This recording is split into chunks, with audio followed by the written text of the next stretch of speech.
WPEN Burlington, Philadelphia, a Beasley Media Group station. Official home of the Sixers, Flyers, Union, and the best Eagles talk in Philadelphia. 97.5, The Fanatic. Good morning. Thought I'd help you wake up. It's 6 a.m. and you're listening to The John Kincade Show, Philadelphia's longest-running sports talk morning show on 97.5 The Fanatic, Philadelphia. Let the party begin! The show starts now. Thanks to our friends at Bradford White Water Heaters. We begin the 6 o'clock hour of The John Kincade Show on 97.5 The Fanatic. Had to have a Red Bull this morning. After a night out at the Flyers last night, it was really, really good. Slept to the alarm this morning, Robert. That doesn't usually happen. But good to be here this morning on this Wednesday, and I feel like the countdown is on. And it's on to the biggest game. And I just, I've heard people discussing this week. And honestly, the talk of it now is sort of driving me crazy. About what's the bigger game? Is it the 49ers or the Eagles? Now, if you're talking about it just from your fandom, I totally get it. I mean, I absolutely get it. You may find every Cowboys game to be more important to you, whatever. I had a back-and-forth exchange yesterday with one of our emailers, one of our listeners, and I'm just like, you're not getting it. You got to beat the 49ers because it closes down everything. It shuts down everything in the NFC. And I'm so excited. So I wrote a piece for 97.5 The Fanatic this morning that just sort of lays it out. The Cowboys would need the Eagles to lose 3 games in order to win the NFC East. In order for them to have any chance to win the NFC East, the Cowboys would need the Eagles to lose to the 49ers, lose to them. And by the way, that's not a crazy scenario that could happen. But they would need them to lose one more game because common opponents is going to end up being the tiebreaker that decides between Dallas and the Eagles. And the Eagles are going to control the common opponents if they take care of business. That's why you beat San Francisco. You got them again in the common opponents game because the Cowboys have already been beaten there. You beat Arizona on New Year's Eve. That's another one in the common opponents game where you're going to beat Dallas. Dallas needs you to lose 3 times in order to win this division. Not twice, 3. Even if they're tied, leaving Texas Stadium, the Cowboys will still need the Eagles to lose once. That's to either at Seattle, which could happen, then the 2 games with the Giants and the 1 with Arizona. To me, there's nothing about it because there is one thing that is yesterday I was hearing about is, well, the Eagles are underdogs. Oh, they're underdogs. And I heard a caller suggesting, well, we got to get the underdog masks out again. I'm like, no. Let's stop with that. The Eagles are elite. The Eagles are the NFL elite. The Eagles wake up going into December 2 games up on the rest of the league. No Rocky analogies, no underdog masks, none of that. The Eagles are supposed to be the best team in the NFL right now. Let's act like it. Let's just make sure that. Who cares what Vegas says? Vegas is trying to get money on each side of a line. That's all that matters. No need to worry about underdog masks. No need to invoke Rocky. This fan base, and it's hard because it's hard for me too. I've never, ever experienced it, Bob, where I think my team is considered to be the absolute elite. Even when the Eagles won the Super Bowl, the next year they weren't considered the absolute elite in the NFL. Watching my team be considered the Titan at the top of the mountain, it's new. And I think for a lot of people, it's a new analogy that they're not used to. That it's strange. It's strange to think we have a franchise in this town who is considered the best in the NFL. And by the way, they could be for a few years to come. Yeah, they're the best right now. I was watching, what did I watch last night? Something, and somebody said, are the Eagles the best team in the NFL? And the guy was like, well, the record says so. And the way they win, they just win. So, yeah, you have to go with it. That's probably the feeling, I guess. Slap? No, I think it's reality. We talk about eye tests. We talk about all of that. They've won some really close games. Haven't beaten anybody by a lot of points.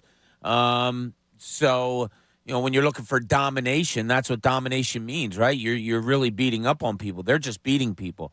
And that's fine. 10-1 is fine. I rewatched that game last night.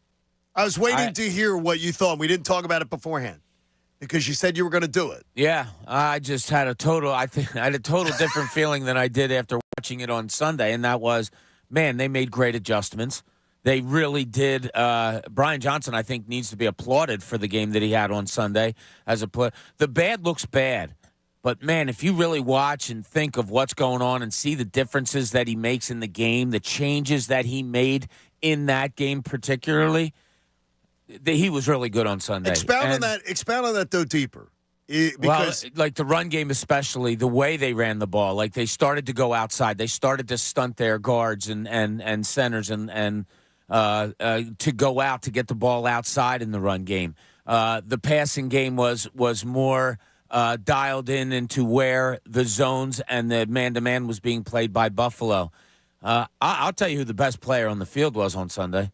Jordan Mailata? No. Because that's sort of what I went away. I watched the 15-minute game yesterday. Josh Allen. The guy was incredible. Oh, he was incredible. He was incredible. And the things that he did on third downs and escapability and finding open guys when he was moving his feet, he was unbelievably good. You think good. He was better than Jalen? Yeah. He was unbelievably good on Sunday. Now, Jalen Hurts won the game, and that's the end-all, be-all. But maybe that's kind of a microcosm of the season. I thought Josh Allen was spectacular. And then watching that, I'm kind of saying, wow, they overcame this. They had to figure out a way to stop him. And then Buffalo did a great job late in the game, too, noticing that the Eagles' defensive line was gassed. So they start running the ball right up the middle at the fatties. And, nothing against them. They played over 60 snaps or whatever it was. And I just thought it was a real gutsy, good, Brian Johnson had a good game win. That's what I came away with it from. See, now I wrote down from watching the 15-minute game that the fourth quarter runs and even the overtime runs that the Eagles were getting gassed on in the second half of the fourth quarter and in that, I said, this is all on Brian Johnson and the fact that the offense never gave the defense a breather in the first half. And it's weird because maybe there's a bias in my head that I'm looking at that I'm critiquing Brian Johnson too much on that. But I look at that as a Brian Johnson failure. That the offense didn't help the defense. This team can't let the defense get gassed in the first half. They got to control the ball. And what do you do to control the ball and to run the clock? You run the football.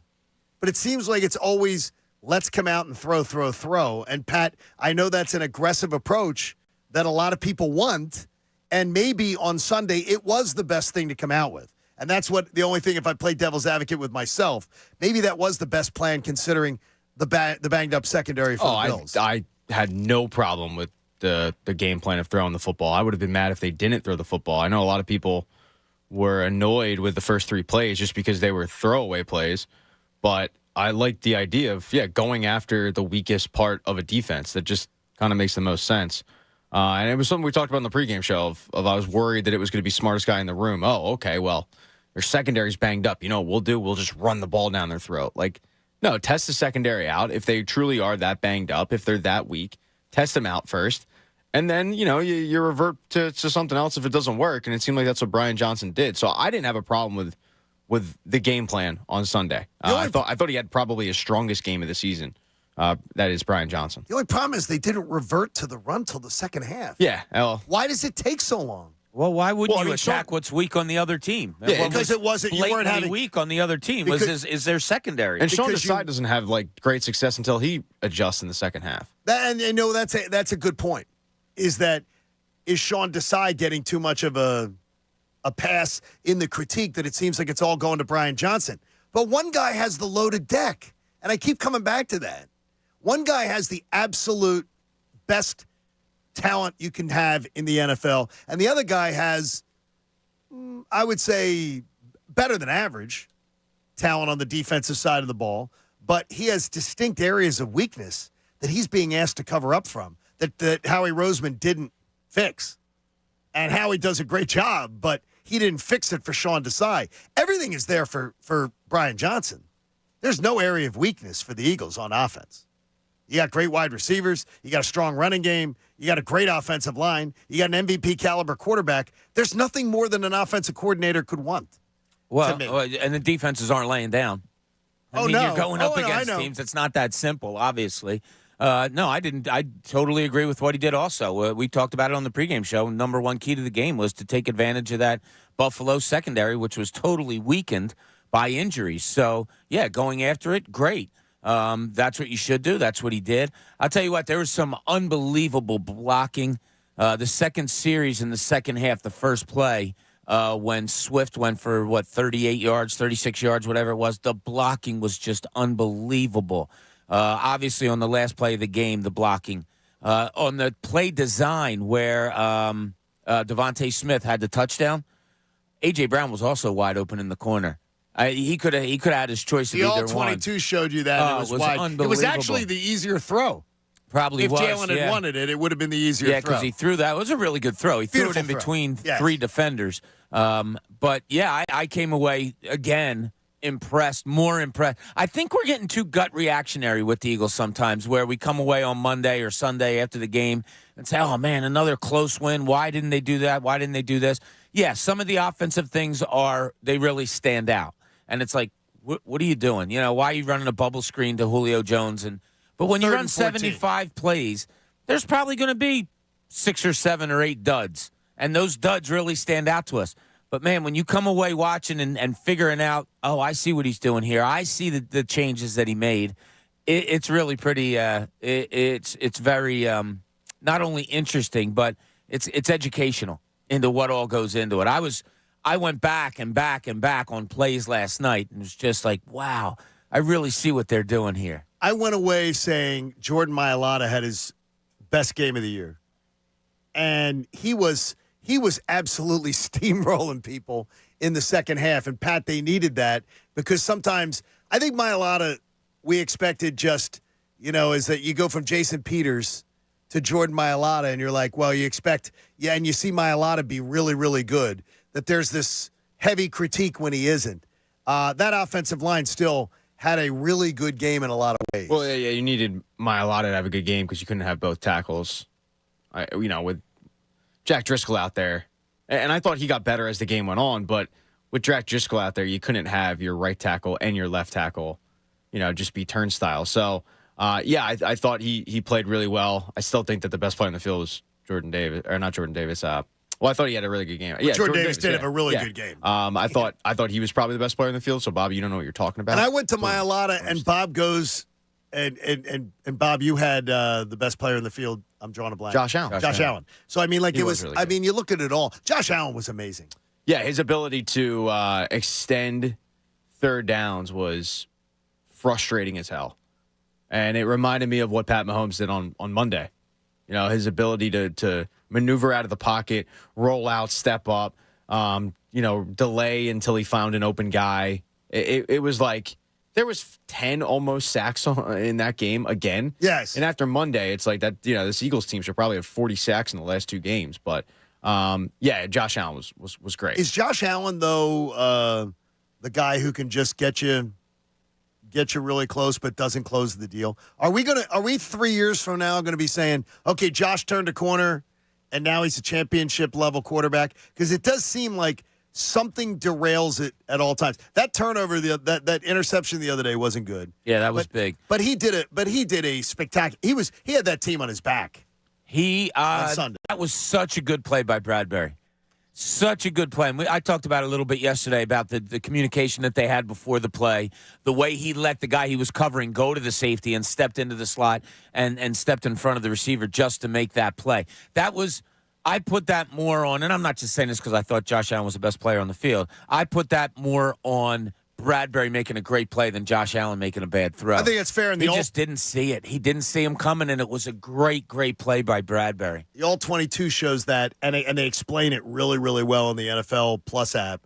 The what Bradbury did. That was he looked like he had not a good game necessarily statistically, but I think it looked like he showed up. Darius Slay, though, in the replay, Slay got away with some real, I think at least 2 or 3 plays where I think they could have thrown a flag. And I know that complaining about officials and everything, because down the stretch, all the calls went against the Eagles. But for the most part, that first quarter still is amazing to me. And I think Slay got away with murder on Sunday. I think he really did. Buffalo had 10 penalties in the first half. That's 10. ridiculous. That's something strange. You know, I talk about it a lot about what are you striving for in sports? Perfection. And we can sit here and nitpick because, yeah, we're looking for perfection. I think most coaches, players, they do, knowing they're not going to reach it. But perfection, you could call a penalty on every play.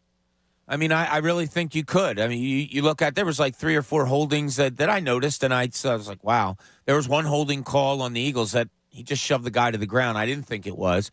I'm still of the attitude, and I'm not a referee complainer. Let him play. No, you're not Let- a referee guy. Like, let him play, unless it's blatantly obvious, unless it blatantly affects the play. Like, why am I looking at a receiver that wasn't looked at by the quarterback, and the ball goes 20 yards down the right side of the field, and this guy's 5 yard out on the left side of the field? Why am I worried about a hands to the face or something? Something that just doesn't affect the play. Sort of like the Super Bowl with Bradbury on that hold. Yeah, I mean that was time and place. I didn't agree with that. Was it the right call? Probably. By the book, it was because the ball went there. Correct. And okay, I understand that, but time and place, I don't think I would have thrown that flag. Well, like the time and place, Connor on social media, Connor Thomas, who does a great job on our post-game shows, and you hear him at night here on The Fanatic, and we miss him in the mornings. Great job, Connor. The other night, though, he's complaining about the roughing the passer call. That is, and they explain it again on the All-22. It was absolutely letter of the law that's roughing the passer. And that has been called in the NFL this year at least 60 times. It's letter of the law. That can't be happening. And the Eagles keep doing it in the fourth quarter. They keep having roughing the passer calls at critical times, like the Dallas game that gave Dallas 58 yards or whatever it was that allowed the entire play. You can't have stupid penalties down the stretch. And the Eagles got to realize they're putting these quarterbacks in bubble wrap. And that's Jalen Hurts too, by the way. Yeah. So every quarterback benefits from it. But here's how I look at calls to try to be unbiased. I look at it, the Eagles do it. I say to myself, what would happen if that happened to the Eagles? Would I have called it? That roughing the passer, didn't like it. I didn't like it either. If they called it against Buffalo on Jalen Hurts, I would have been like, I don't like to see. Because it didn't seem like it affected anything. Yeah, I don't care about and it wasn't what team vicious. is what. I don't like to see bad calls. Even if it affects the Eagles in a positive way, I'd rather not see it. But is it a bad call when it's letter of the law? And they literally show you how, okay, that is absolutely by definition roughing the passer. When I saw it initially, I was like, you got to be kidding me. And then that's what I said, too. I saw the replay, and it just seemed like he made an extra effort to hit him, and I was like, all right. To knock him down. Yeah. Which didn't need to happen. Trust me, I wanted to be Connor and start popping off on my thumbs, but upon the replay, I didn't hate the call. When you watch the 15-minute game, Pat, I swear to you, I've never seen a game where I was like, oh, man, the Eagles benefited so much by officiating. Yeah, the one call, and you kind of talked about it, the one that I was like, man, they got away with something there, was the Darius Slay in overtime. Oh, my gosh. Should have been pass interference. He was draped all over him. It wasn't. And that's just I appreciate the refs. We appreciated the job. Bob's going to do a Speak for Yourself today. And he's going to do a Speak for Yourself in the 7 o'clock hour with Brian Johnson. As Brian Johnson spoke to the media yesterday, Adam Schefter will give us the latest. Shaq Leonard visiting the Eagles. What does Adam know? Does it mean anything that he left Dallas and is coming here? So we'll have him join us. It's going to be a busy, busy morning. Thanks for being with us. And I ask you right off the bat, do you in any way, do you believe there's any way or any condition that the Eagles are truly the underdog this weekend? And I've got to tell you, and I don't know I can't remember the caller's name yesterday, checking in, but if you are the guy that is saying, let's get out the underdog masks again and do it, no. The Eagles are the favorites. Can you embrace the favorite? And more importantly, do you think there's any reason the Eagles should be the underdog? There are some numbers that would tell you they do. You can join us at 610-632-0975. Let's get our Wednesday morning started with the John Kincade Show here on 97.5 The Fanatic. Hey, get ready to start the NFL week off right, because right now, all customers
Hey, next week we're going to be giving away Wawa gift cards on the show.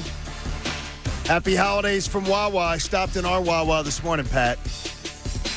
Good people. Good people at our Wawa. And it was a crowded lot this There's morning. always good people at Wawa. Man, it was crowded. I always had the theory that there could be the zombie apocalypse going outside. Chaos in the streets. And people cars would to be at the overturn, Wawa. firing. And then you go into Wawa and it's like business as usual. It's just a happy place. We got $50 Wawa gift cards we're going to be giving away all next week here on the John Kincade Show. And also, next week we're going to have a special event coming up on December 12th. And Haley teased it yesterday to the YouTube audience, and it was funny to see some of the responses. We'll tell you about it next week, and we'll tell you about how you can be a part of it coming up on Tuesday, December the 12th. It's going to be a special event, sort of like a First Friday event in our performance studio, and we'll tell you all about it. Will the Eagles be adding a linebacker? The Shaq Leonard discussion is interesting, and it interests me that he went to Dallas first, and he did leave Dallas without a deal. He said that he was going to hear teams out. But it seems like Dallas and Philly are the only two teams that are really on his radar. He's coming to Philly today. He's going to make a decision reportedly over the weekend. Shaq Leonard could be a huge missing piece for this Philadelphia Eagles team. I guess. I'll go to something that you like to say a lot. Why is he out there? If he's that good, why is he out there? Why didn't Dallas sign him? Why aren't other teams picking him up? Dallas why wanted did to he sign go him, through waivers? All-pro 3 times. God, he was a tackling machine when he was healthy. 28 now. I don't know if the injuries have piled up so much that that's what's turning teams off. I don't know. But you have to wonder. I mean, why? Or maybe he's saying, no, I want to be an Eagle all along. I'm just taking my time. Maybe that's it. But it's a little bit strange. I thought that he made it through waivers, that he went to Dallas. Who needs linebackers? I mean, Van Der Esch is hurt. You need some linebacker help there, just like you do here in Philadelphia. He said he was going to hear Dallas and Philly both out, though. He was going to visit both places. So he's a man of his word that he didn't go to Dallas and then say, okay, I'm signing a deal. He's going to hear the Eagles out. I'm just wondering today, Pat, whatever Shaq Leonard's got, and I had to go back and look at some of the YouTube stuff of Shaq Leonard this year, he's an upgrade over anything the Eagles have. Maybe Nicholas Morrow is maybe the one that I would say Nicholas Morrow's had a pretty good year for the Eagles. I think And he was cut in preseason. Exactly. Yeah, Shaq Leonard, I think, is an upgrade over anything they have. I look at bringing in Shaq Leonard like what the Eagles did last year when you brought in Ndamukong Suh and Linville Joseph. Like, you have a younger player in Nakobe Dean who's probably going to be coming back pretty soon, but he's just not proven yet. The window is still very much open for your championship time. So, all right, Nakobe Dean, sorry. Maybe next year's your year, but we're bringing in a solidified vet in the league who's just better than you at this point at the job. That's the way I would look at it. I like your philosophy, Pat. Thank you. That would be like a GM. That's a GM that I would want, Bob, with that mentality is Nakobe Dean, when he had his opportunity this year, now it's only second year, but when he had his opportunity, he really didn't show out. And when Jordan Davis had his second year and people were looking for him to show out, Jordan Davis has become a dominant player. That's on Nakobe Dean. So the way I look at it is, I'm not worried about that. We got to worry about Nakobe Dean next year. If you got a chance to add Shaq Leonard and he can have his snaps, Shaq Leonard is an upgrade over what Nakobe Dean has shown as an Eagle. Yeah, I probably, but we haven't. I mean, it's unfair to say what we've seen of Nakobe Dean because it's been just so little. And he can't stay on the field. Too limited. Last year they didn't play him. This year they anoint him. He gets on there, gets hurt twice. It's a shame. I hate to see a guy degraded or downgraded, I should say, because of an injury. But look, this is the here and now. This is a team that's 10-1. This is a team that can win a Super Bowl. I can't experiment with Nakobe Dean right now. No, you can't. If he can give you something, great. And if you can put him out there and the things that you thought you saw or you are convinced that you saw before the season started that allowed you to anoint him as your starting linebacker, if that comes back and you even still do sign Shaq Leonard, okay, great. The more the merrier. But relying on Nakobe Dean right now, no, I don't think you can do that. If he is not able to play and consistently able to play as he's been banged up. Does that not give you your answer? No, not really. No. I not after How 2 many years. years of it? Well, it's only been 1 year that he's been injury. Yeah. I mean, last year he didn't play because he wasn't good enough. And last year he didn't play because he had people in front of him. And they didn't feel comfortable enough to put him in the rotation of that linebacking core last year for whatever reason. They anointed him this year. Throw him in there. You got the star on your helmet. And not the star, sorry. But you get, the green dot. And you get hurt twice. So I can't really judge him yet. I can't say he's injury prone because it's only been 1 year. And I can't say what kind of a linebacker he is because I haven't seen enough of him. It's interesting the way you use the word anointed because it's true. He was anointed. He was given the position and given his opportunity to succeed. And obviously he's been dinged up and hasn't been able to do it. And, Pat, I don't want to bail on Nakobe Dean because last year people were bailing on Jordan Davis, and Jordan Davis is a dominant NFL player now at his position. But I'm starting to have doubts that maybe there is one dog who isn't going to be like the other dogs. I don't have that yet. I mean, he's played 4 games, 5 games, whatever it is in the NFL. It's just too early. The problem is it's an instant gratification society nowadays, no matter how you look at it, especially in sports. And football is an instant gratification sport. So when you take a guy pretty high, like Nakobe Dean, even though he was a third-round pick, he had that first-round grade on him. Sure. You kind of want a return on investment pretty early, and you don't get it. And then it's like, okay, well, they redshirted him. Okay, that's fine.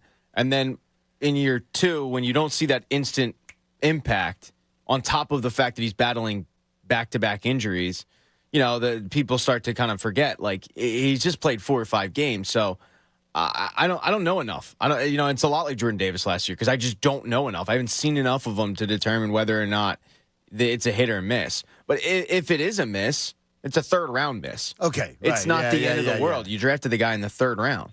It is the one thing, Bob, you brought it back, and it brings us back to that Brian Johnson discussion we had earlier, is the idea that you're like, I think Monday mornings, like we're too keyed up, and maybe the analysis just tends to be a little over the top one way or another, depending on where anybody is on the Eagles spectrum as far as where they're at. To me, though, I look at that and I say, though I do agree with you, because I know that my level of discord or distaste or whatever what I see is always better on Monday afternoon when I watch the 15-minute game.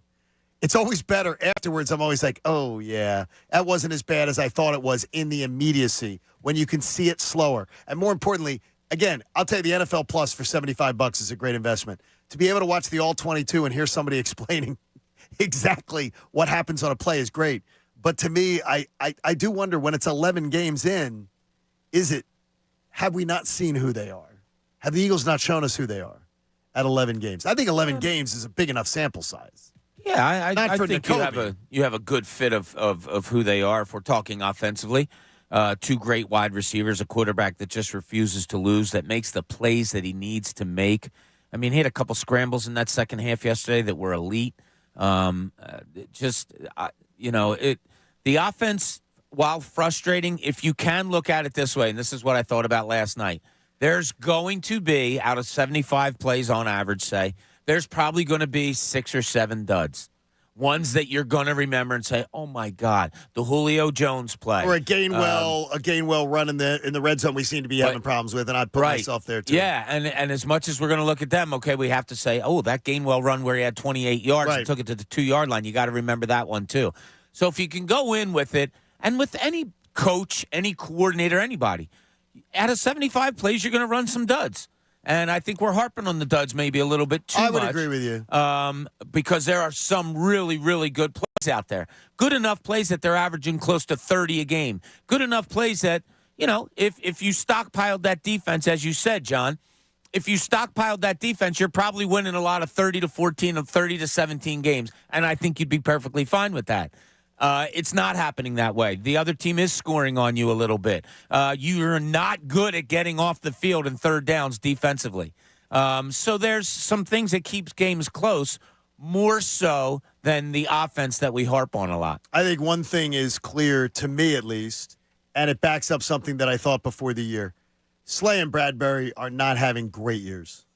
And I just think that the doubling down on older corners, I've never seen it as a strategy in the NFL, and I don't think it's a strategy that's working right now. And third down for this team, Pat, is abysmal. It's almost ridiculous the ease with which teams are converting third downs. I don't know what's going on with it. It's so frustrating because it's like teams are beating the Eagles, and by beating I mean, not when it actually matters, but it's like they're using the Eagles' own game plan against them because the Eagles' offense is so good at extending drives and converting on third downs and keeping opposing defenses on the field. And the last 2 weeks, I've watched the Chiefs do it and I've watched the Bills do it. They're doing the same thing to the Eagles' defense. I mean, they're extending those third downs. They're picking up third and longs and keeping the defense on the field. The defense has got to be. I mean, I hope Sirianni gave the guys the day off because the defense has to be gassed. I understand it's supposed to be a lighter week. Yeah, I mean, two games. But they are going lighter week. 2 games in a 6-game stretch when the defense had that many plays. I would hope so.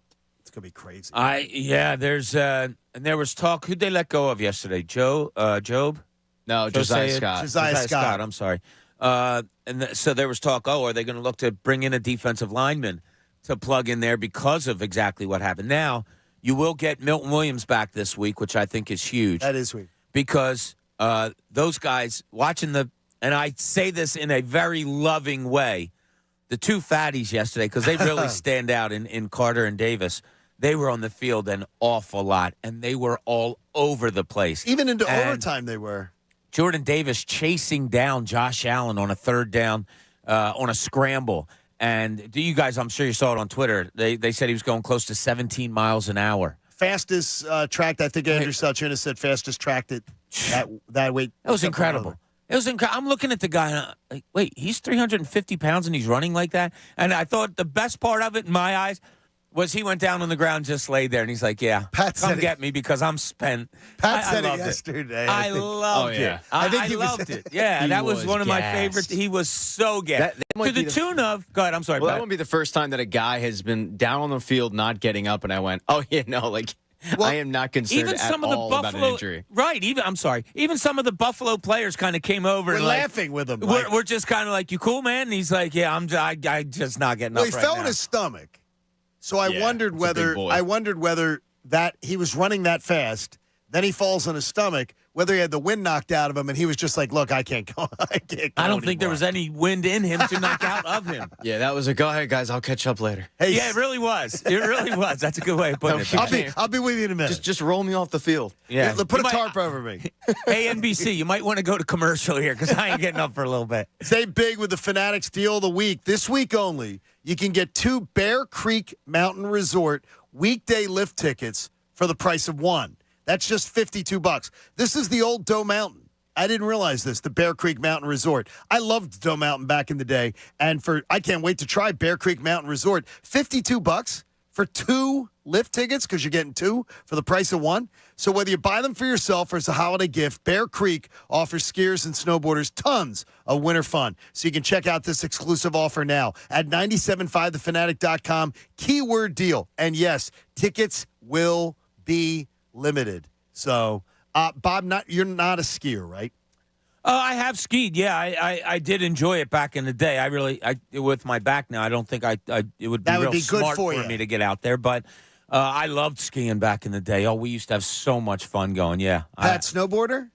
No, I ski. And I would have pictured you more of going down and boarding. No, I would have enjoyed that. But the guy that paid my lift ticket every time just handed me skis. He wanted to ski. Yeah. So you had a guy?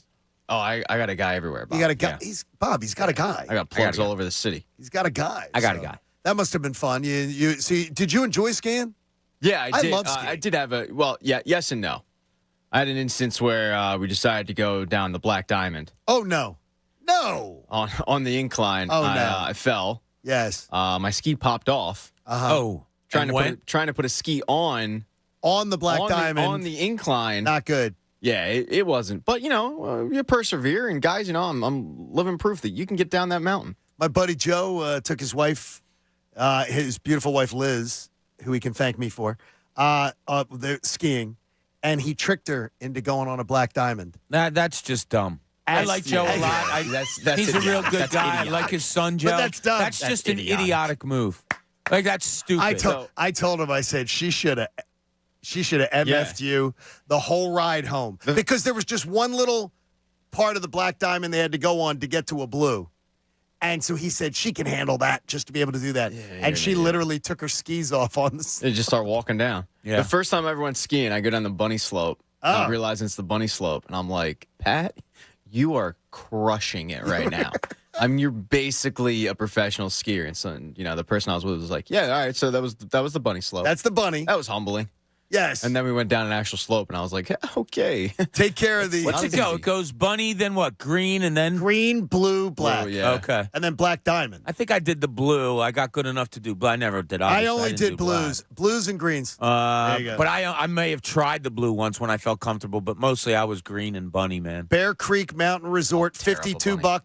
2 lift tickets for the price of one on a weekday lift ticket. That's a great deal. The exclusive offer, 975thefanatic.com, keyword deal. We got a lot of good things we're giving away this week. Yes. Yeah, Wawa like gift cards yesterday- next week. Yeah, yesterday I did a little, whatever. You got the Big 5 Classic coming up That's going to be this fun. weekend. Adam Fisher joins us today, right, Pat? Who got you 5 pairs of tickets to give away on Friday, John? That's right. I did. Did you steal them? No. Because you've been known it's to go on into the up and prize up. closet. No. You've been known to go into that prize closet, Nope. Bob, and take care of the people. I got in touch with the people that are promoting this, and they were nice enough to give us 5 tickets. We're going to give them away on Friday.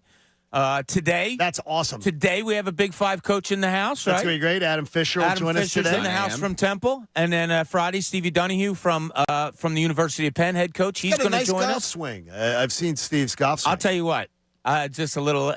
Steve Donahue might be one of the most competitive people you will ever meet in your life. So much so. This summer, he and I were partners in bucket toss on the beach. Okay? Right. We're playing against 2 other friends of ours. We lost. We go back to the thing. I give Stevie a beer. We're just having a beer or whatever. He's like, yeah, let me just, I got to go back to the house for a minute. And the other guys start laughing. I'm like, what are you laughing about? They're like, he's pissed. Oh, see. He's so competitive. He has to go back and wash his face before he comes back here because he doesn't like to lose. I love that, though. Yeah. Hey, it works well. Pat Egan has a question for you, and it's about the Standard. We've been hearing a lot about the Eagles and the Standard. Pat will pose the question to you. Brian Johnson, Speak for Yourself session with Bob comes up in the 7 o'clock hour. Don't miss it. John Kincade Show on 97.5 The Fanatic. All right.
No, it's for anybody. It's for anybody looking to take their game to the next level. We demand greatness from our athletes, demand greatness from yourself in the bedroom. Blue Chew can turn you from good to great. Blue Chew's so confident in this that they're willing to give you your first month completely free. All right? All you have to do is head to BlueChew.com and enter the promo code FANATIC at checkout.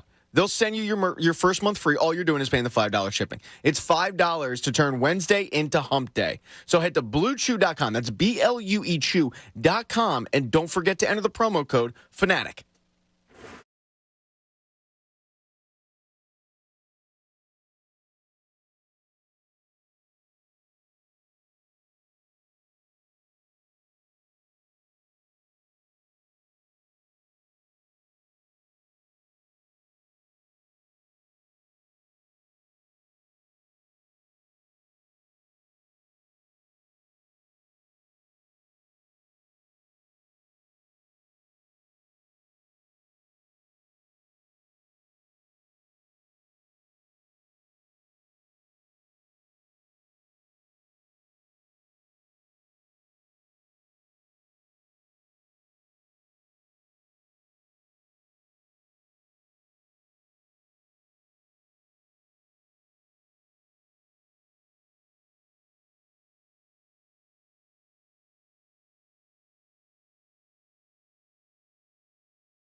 97.5 The Fanatic, Philadelphia. Appreciate you hanging out with us every single morning. John Kincade Show on The Fanatic. And I want to thank the Flyers for a great night last night. And I appreciate getting to be a part of their Hockey Fights Cancer salute last night.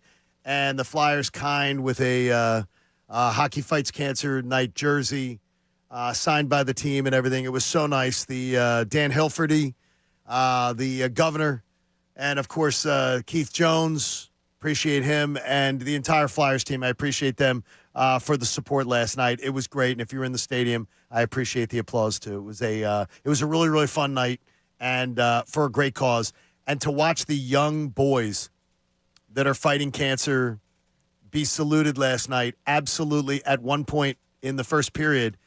And, Pat, I don't know if you knew this. In the first period, they let the young man go out for warm-ups, and so he was with Owen Tippett because his name was Owen. Okay. So he was out there, and he got to do the rookie skate where he goes out first in warm-ups, and he got to score a few goals and everything, and then he went on the bench and watched. John Tortorella, and I'm letting this out of school, John Tortorella on his own said, hey, the kid's coaching with me in the first period. Oh, that's so cool. And Torts let the young man sit next to him and coach. Like he talked to him. Like he actually talked to him during the thing as what's going on and how's it going. And Tortorella did that on his own. And it's something that John Tortorella will probably not be pleased if I'm sharing it, that he decided to do that on his own. But it speaks to the kind of man he is. And they showed him on the Jumbotron.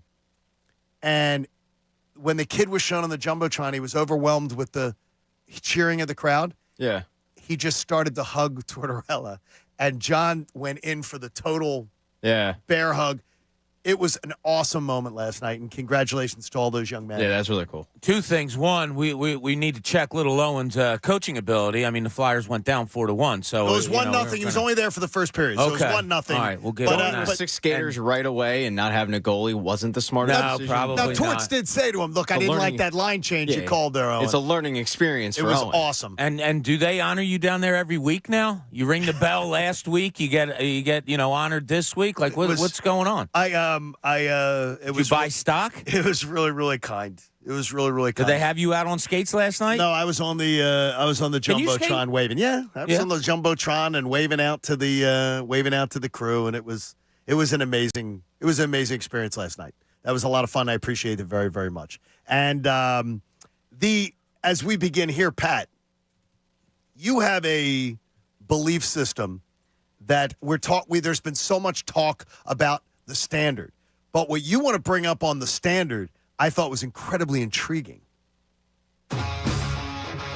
This is Pat's point of view. Here's Pat.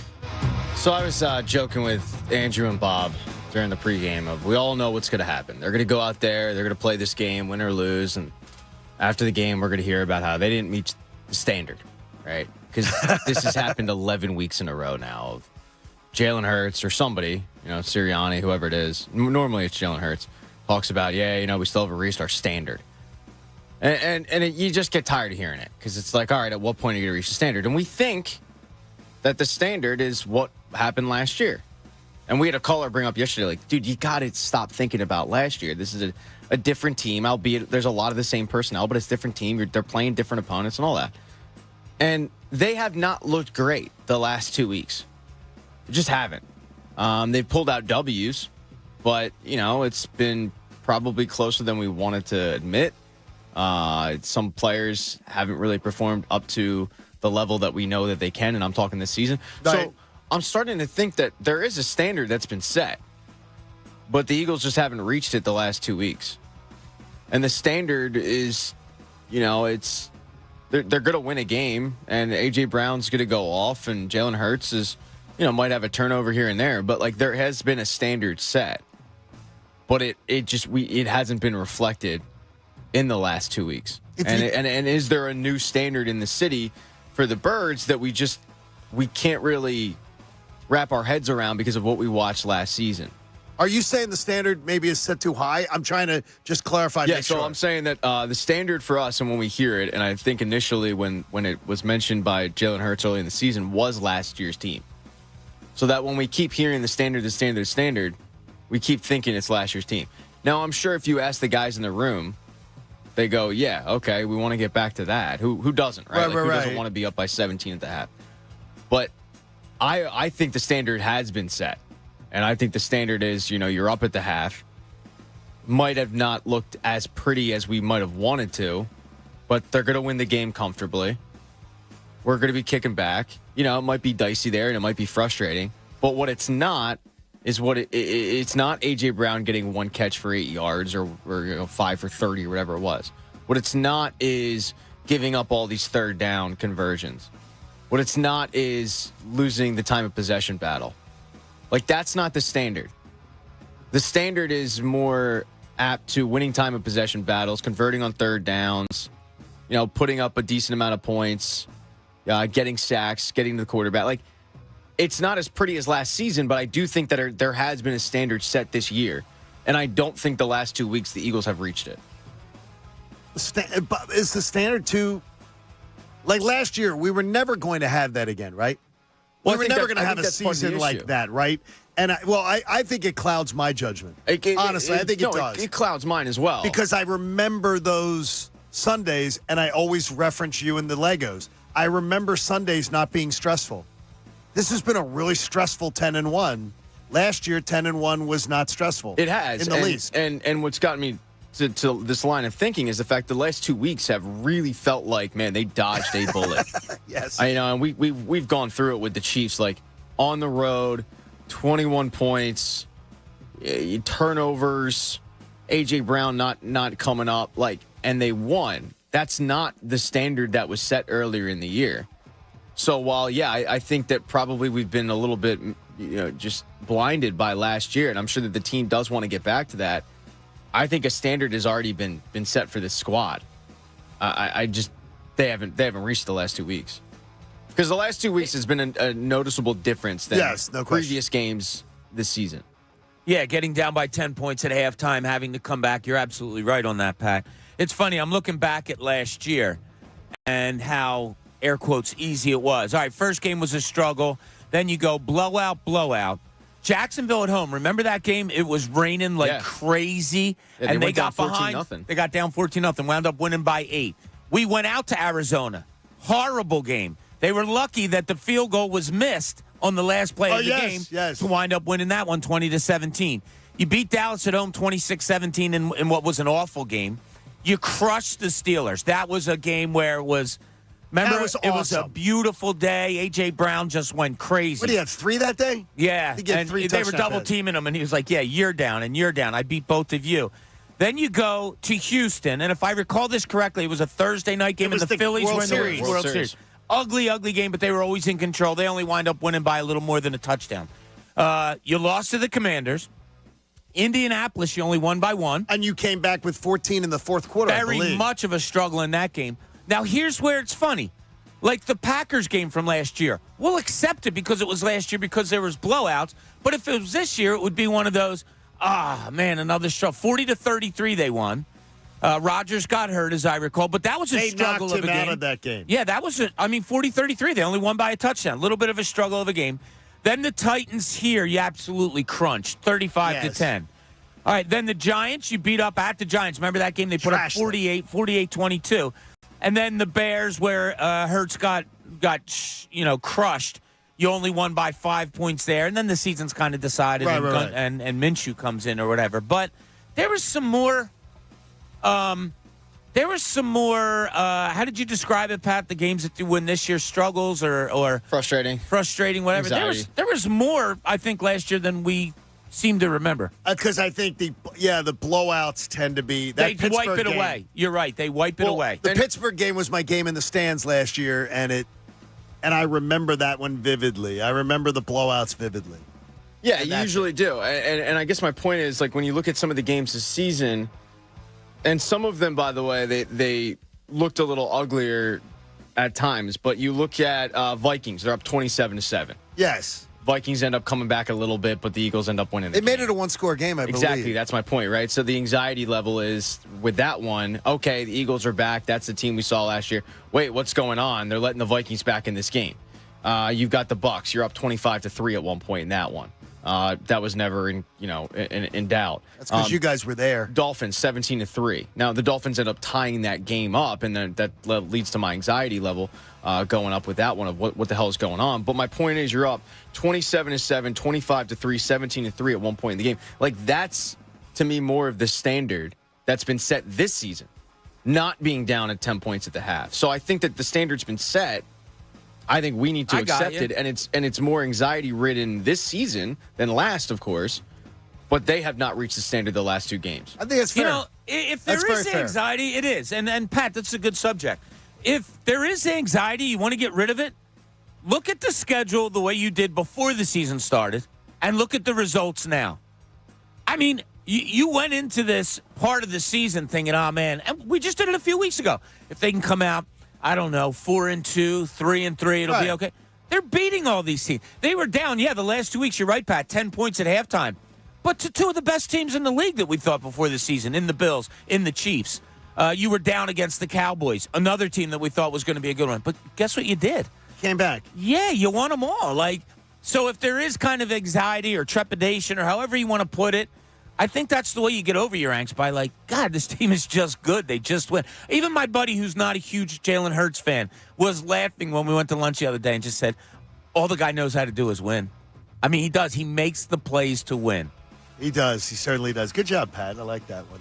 Hey, we'll have a Speak for Yourself coming up in around 15 minutes where Bob's going to decipher what Brian Johnson had to say yesterday. And again, on the Brian Johnson front. And Andrew, by the way, Adam Schefter joins us at 8 o'clock, and we'll find out more about the Shaq Leonard situation and his visit to Philadelphia, so you don't want to miss that.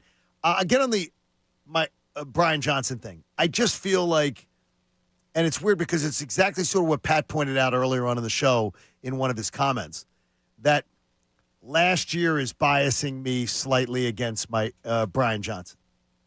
That watching how the offense ran last year, Shane Steichen's offense ran much smoother, much more efficiently than Brian Johnson's does. It's just not as choppy.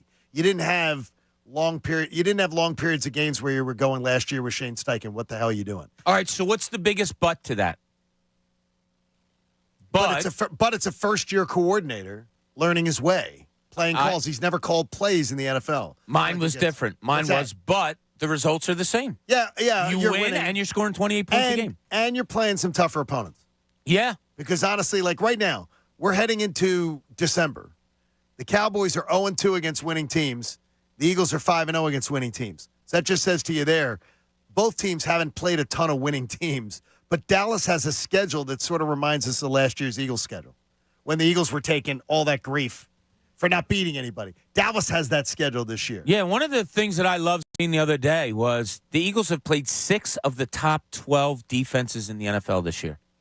I mean, we did. We talked a lot about schedule last year. They lost to one of them with the Jets. Yeah, how easy last year's schedule was. Well, this year's not. And they're facing good teams. And look, maybe Shane Steichen going against 6 of the top 12 defenses would have been exactly in Brian Johnson's shoes, where we were saying, ooh, what's some of these things are a little wonky here.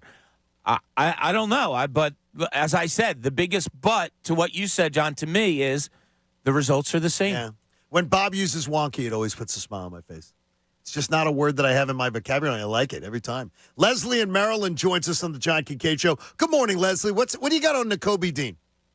It's not just N'Kobe. It's Grant Calcaterra. It's Savante Maddox. Every year we go through this, and they keep the guys on there. That's why we're having these problems year after year. Every time they can't stay on the field. Availability, That's the best ability, right? As Herm Edwards said. It is. It is, and we just keep going, and here we go, piecemealing again every year. I don't want them to waste Jalen Hurts. And you have, they're 10-1. Leslie, you sound like they're like 5-5 or something. I mean, they're 10-1. It's going to bite us sooner than later. What is? If they don't get this right. You can't just.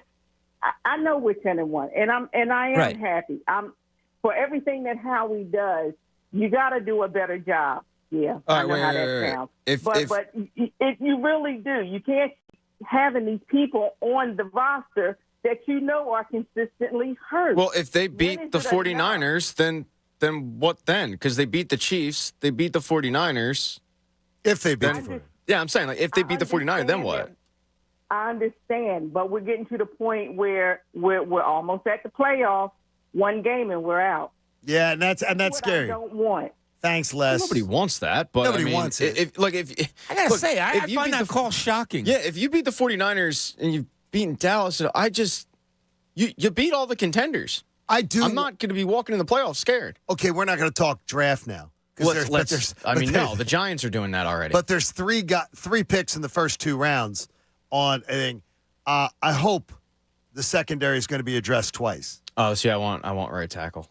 Well, that's fine. You can have your right tackle, and can I have 2 secondary? I said I wasn't going to talk about the draft, and then No, I understand. you wrote me into this. That's what I'm just saying is that I lured you He into spun a web, it. and I just walked right into it, You Bobby. took the cheese. Yeah, I'll give you your right, Pat. I'll give you your right tackle, and you know what? I'll even give you the highest picks. The highest pick. You can have it to go find your right tackle. We'll play this game later because this is a game for the Commanders fans. But and it's the one Giants where fans. I do want Howie to address the secondary. And I think they addressed the secondary this year with sentimentality, not with common sense. That's hard to two say. older corners. Well, that's easy to say. But I said it way beforehand. I didn't say it afterwards. I said it before. But you also have 2 corners that had their best seasons in the NFL last year. They did last year. So I understand it. Yes. I did understand it. If he wanted to go other places and try to get deeper or better there, I understood it. You can bleed one more year maybe out of these guys because they played their best football last year. And we have Isaiah Rodgers coming in from the Colts, too. Another one that Howie picked up at cornerback, as Gunner points out. Yeah, that's right. I So totally that's forgot about another him. one that I've completely forgotten Completely about. forgot about that guy. Good job, Gunner. That's good. Brendan Gunn, man. And they have a lot of young corners down there, like the Ricks and those guys that are getting sprinkled I in like a little Rick's bit now. getting some play. play. But, we're kind of, I don't want to say we're forgetting about them, but if you look at the roster, there are cornerbacks sprinkled down there that they went and got. Who was the guy, Ringo, that they got? Keely Ringo. By the way, he may be a Another Pro one. Bowler he could be a Pro Bowler on special teams. But we don't even know his name. Yeah. Keely Ringo. But so name's my Keely point Ringo. being that they have addressed it. Those guys just aren't ready yet to step into They're that start. cooking. But, man, Howie smartly has some guys cooking down there, and, they don't be surprised if they're going to be stepping in and getting some play over the next couple years. We're going to be in the holiday spirit next week. Listen all next week for a chance to win a $50 Wawa gift card because Wawa has gift cards for anyone on your gift list. Happy holidays from Wawa. I saw the gift card rack at Wawa this morning, and I think a lot of people will be rolling in there to get their gift cards. But we're going to be giving away Wawa gift cards next week, so you got to be listening to the show all week long. When Brian Johnson speaks, and I don't think he speaks in fortune cookies, but I wonder what Bob Cooney heard from what Brian Johnson said. If you didn't hear it, you'll find out next. It's the John Kincade Show. This is 97.5, The Fanatic. I want to make sure that you give the gift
Hope you're having a good Wednesday morning. As Pat says, it's hump day. John Kincade Show on 97.5 The Fanatic. And as we said to you, Brian Johnson spoke to the media yesterday. I'm going to let you hear from Sean Desai coming up soon, too. But as Brian Johnson spoke, Bob was listening. And sometimes what we hear is different when you hear it through the eyes of an intrepid reporter. Here's Speak for Yourself. And now it's time for Bob Cooney's Speak for Yourself. Here's Bob. Hi, Bob. Well, you know, one of the reasons that I really wanted to do this today was because, people may say that we talk too much about Brian Johnson, that we're too unfair on Brian Johnson, that why is Brian Johnson always at the top of our minds? Okay, fair enough. I think there's some things that we can scrutinize with him, and maybe we do go overboard. I don't know. But we did talk about him a lot yesterday, so I thought we'd get a chance to listen to him today. So the first thing I want to bring up, he was asked about the scripted plays. And when you do script them, how long do you stay on them? How do you adjust to them, maybe? And here was his explanation on that. Yeah, I mean, there's generally a script, and we spend a lot of time on openers and things that we like. But I do think, when you mix that with what the defense is doing, you're trying to figure out what their game plan as well becomes a little bit of a chess match, so to speak. So for me, it'll always be about adjustments, right? And how can you find the next answer? But a lot of times, too, I think one of the key components is what kind of information are you finding for later in the game? And what kind of information are you finding to help you adjust and help you put your players in the best situation possible? I'm not going to compare him to Larry Brown, former Sixers coach and one of the greatest basketball coaches of all time. I'm not. But I tell you guys a lot the story that I'm told, that he'll watch a game and let things pass by and then say, okay, got it. That's what Larry Brown used to do. Maybe, just maybe sometimes, maybe we're not noticing that Brian Johnson runs certain plays that we don't like or look like failures because he is setting something up later on in the game. Very well could be. That could be. The one thing I say about it, though, is, Bob, is his scripted plays, their scripted approach is excellent. It was. It hasn't been lately. No. But to me, is that overall they've been really good when they script. To me, I always wonder then why does it fall off after? And recently it's been a flip script where the scripted plays haven't worked. But it's almost as if they went with the same script on Sunday as if Lane Johnson was going to be there with the 3 straight passes to start the game. Could have been. I mean, that was a big loss that I don't think we've probably given enough notice to. And that affected everything. Oh, God, yeah. 11:30 in the morning for a 4:25 game. That put him behind the 8 ball. For your second most important player on the offensive side, absolutely. Now, Jeff McClain wanted to ask all about, can you explain why it seems like it's either touchdown or 3 and out a lot of times? I think just, it really comes down to moving the chains and putting yourself in a position to get the first down. But sometimes it's just as simple as putting all your focus on how can we get these 10 yards, right, to get it going, and then you can get into some different things and then get an opportunity to run more plays. And, obviously the more plays we run, the more opportunities our guys have to make plays. And, that's something that we just have to really be aware of. Yeah, it sounds common sense, and it does. And I think we overlook common sense sometimes. We'll say, oh, my God, he's got to do this, he's got to do that. He knows it. He knows it. Brian Johnson knows everything that we're saying he needs to know, and then tenfold more. And that's not just a praise on Brian Johnson. That's every coordinator, head coach, whatever in the NFL. That's what they know. They know football way better first down when we get the ball to start the game. That gets everything rolling. Believe me, I know. I don't like 3 and outs either. So I think it's kind of cool the way he's very addressed candid. that. I'll give him that. Yeah. Very much so. And so then he was also asked about, and I don't know if this was directly related to us, but asked about the criticism that he's been getting from fans, even though the team is having success. And how does he handle it? Did he learn how to handle it, or has he always been able to handle it? I think it's both. It could be a personality trait, and, I think you learn just certain things through experience. For me, I think it's really about trying to analyze what's really important and just be very, very matter of fact about, okay, if something isn't working, what is the answer? And be really, really solution-based. And that's just kind of how I live, my life, is to find solutions and problem solve and be able to do things like that. You got to love that. I think that answer was fantastic. And it probably explains a lot. To solve problems, sometimes you have to go back and go through the toughness of it in order to be able to solve what is the big problem. I've liked every one of these answers, by the way. Yeah. Like in his candidness, I don't think he's just talking like, Pat will talk about Jalen Hurts talks in fortune cookies. You get nothing out of it. When you hear him talk, I'm learning something about Brian Johnson. Yeah, I thought it was good that we did this exercise today because I did think he came off really well. And I liked the way in that answer, asked about criticism, you can hear the uptick in his voice. He's kind of like, yeah, I hear it. I'm okay. Like, he addresses it. He engages it. It's like a problem. He said he looks to find the solution. So he was then asked about the horizontal passing game and exactly what is he looking for when he calls that part of the game. Philosophically, I think one of the things is you talk about balance, and you want to make the defense cover every blade of grass, right, horizontally and vertically. When you do have players on the perimeter like we have that are really, really dangerous with the ball in their hands, those plays can turn into pretty explosive plays, and you just create one-on-one opportunities in space with dynamic people with the ball in their hands. Now, conversely, like all of those things aren't always created equally, right? Because sometimes they're an extension of the run game, and you might have to, those might get you out of a bad run. Yeah, like he's talking what bad plays sometimes have to lead to good plays. Sometimes, and I think this is the dissection of it all with him, sometimes you have to run some bad plays that might not be great because you have to keep that defense honest. I swear, one of the favorite things he said to me was, you have to make the defense cover every blade of grass. Yes. Love that. Absolutely. I tell you this is that Brian Johnson has made me feel not dumb about, because I've been very critical. But he absolutely explains himself with candor and with eloquence. So I got to give him the applause for that. Got to give him the applause for that because he doesn't just talk in circles. He gives you real answers. Yeah, he brought up philosophy. My philosophy, and I've told you guys this, is I never want to stop learning about stuff when it comes to sports, especially because that's our profession. So I'm listening to him. And I'm learning, okay, all right, I see what he's doing here. I can fly off the handle and say, what the hell are you throwing the ball to Julio Jones for on 3rd and 14? But when he explains it, he's probably, there could be, I'm thinking, him saying, yeah, because I need to show them that. I need to show them that I think this is a good play on 3rd and 14.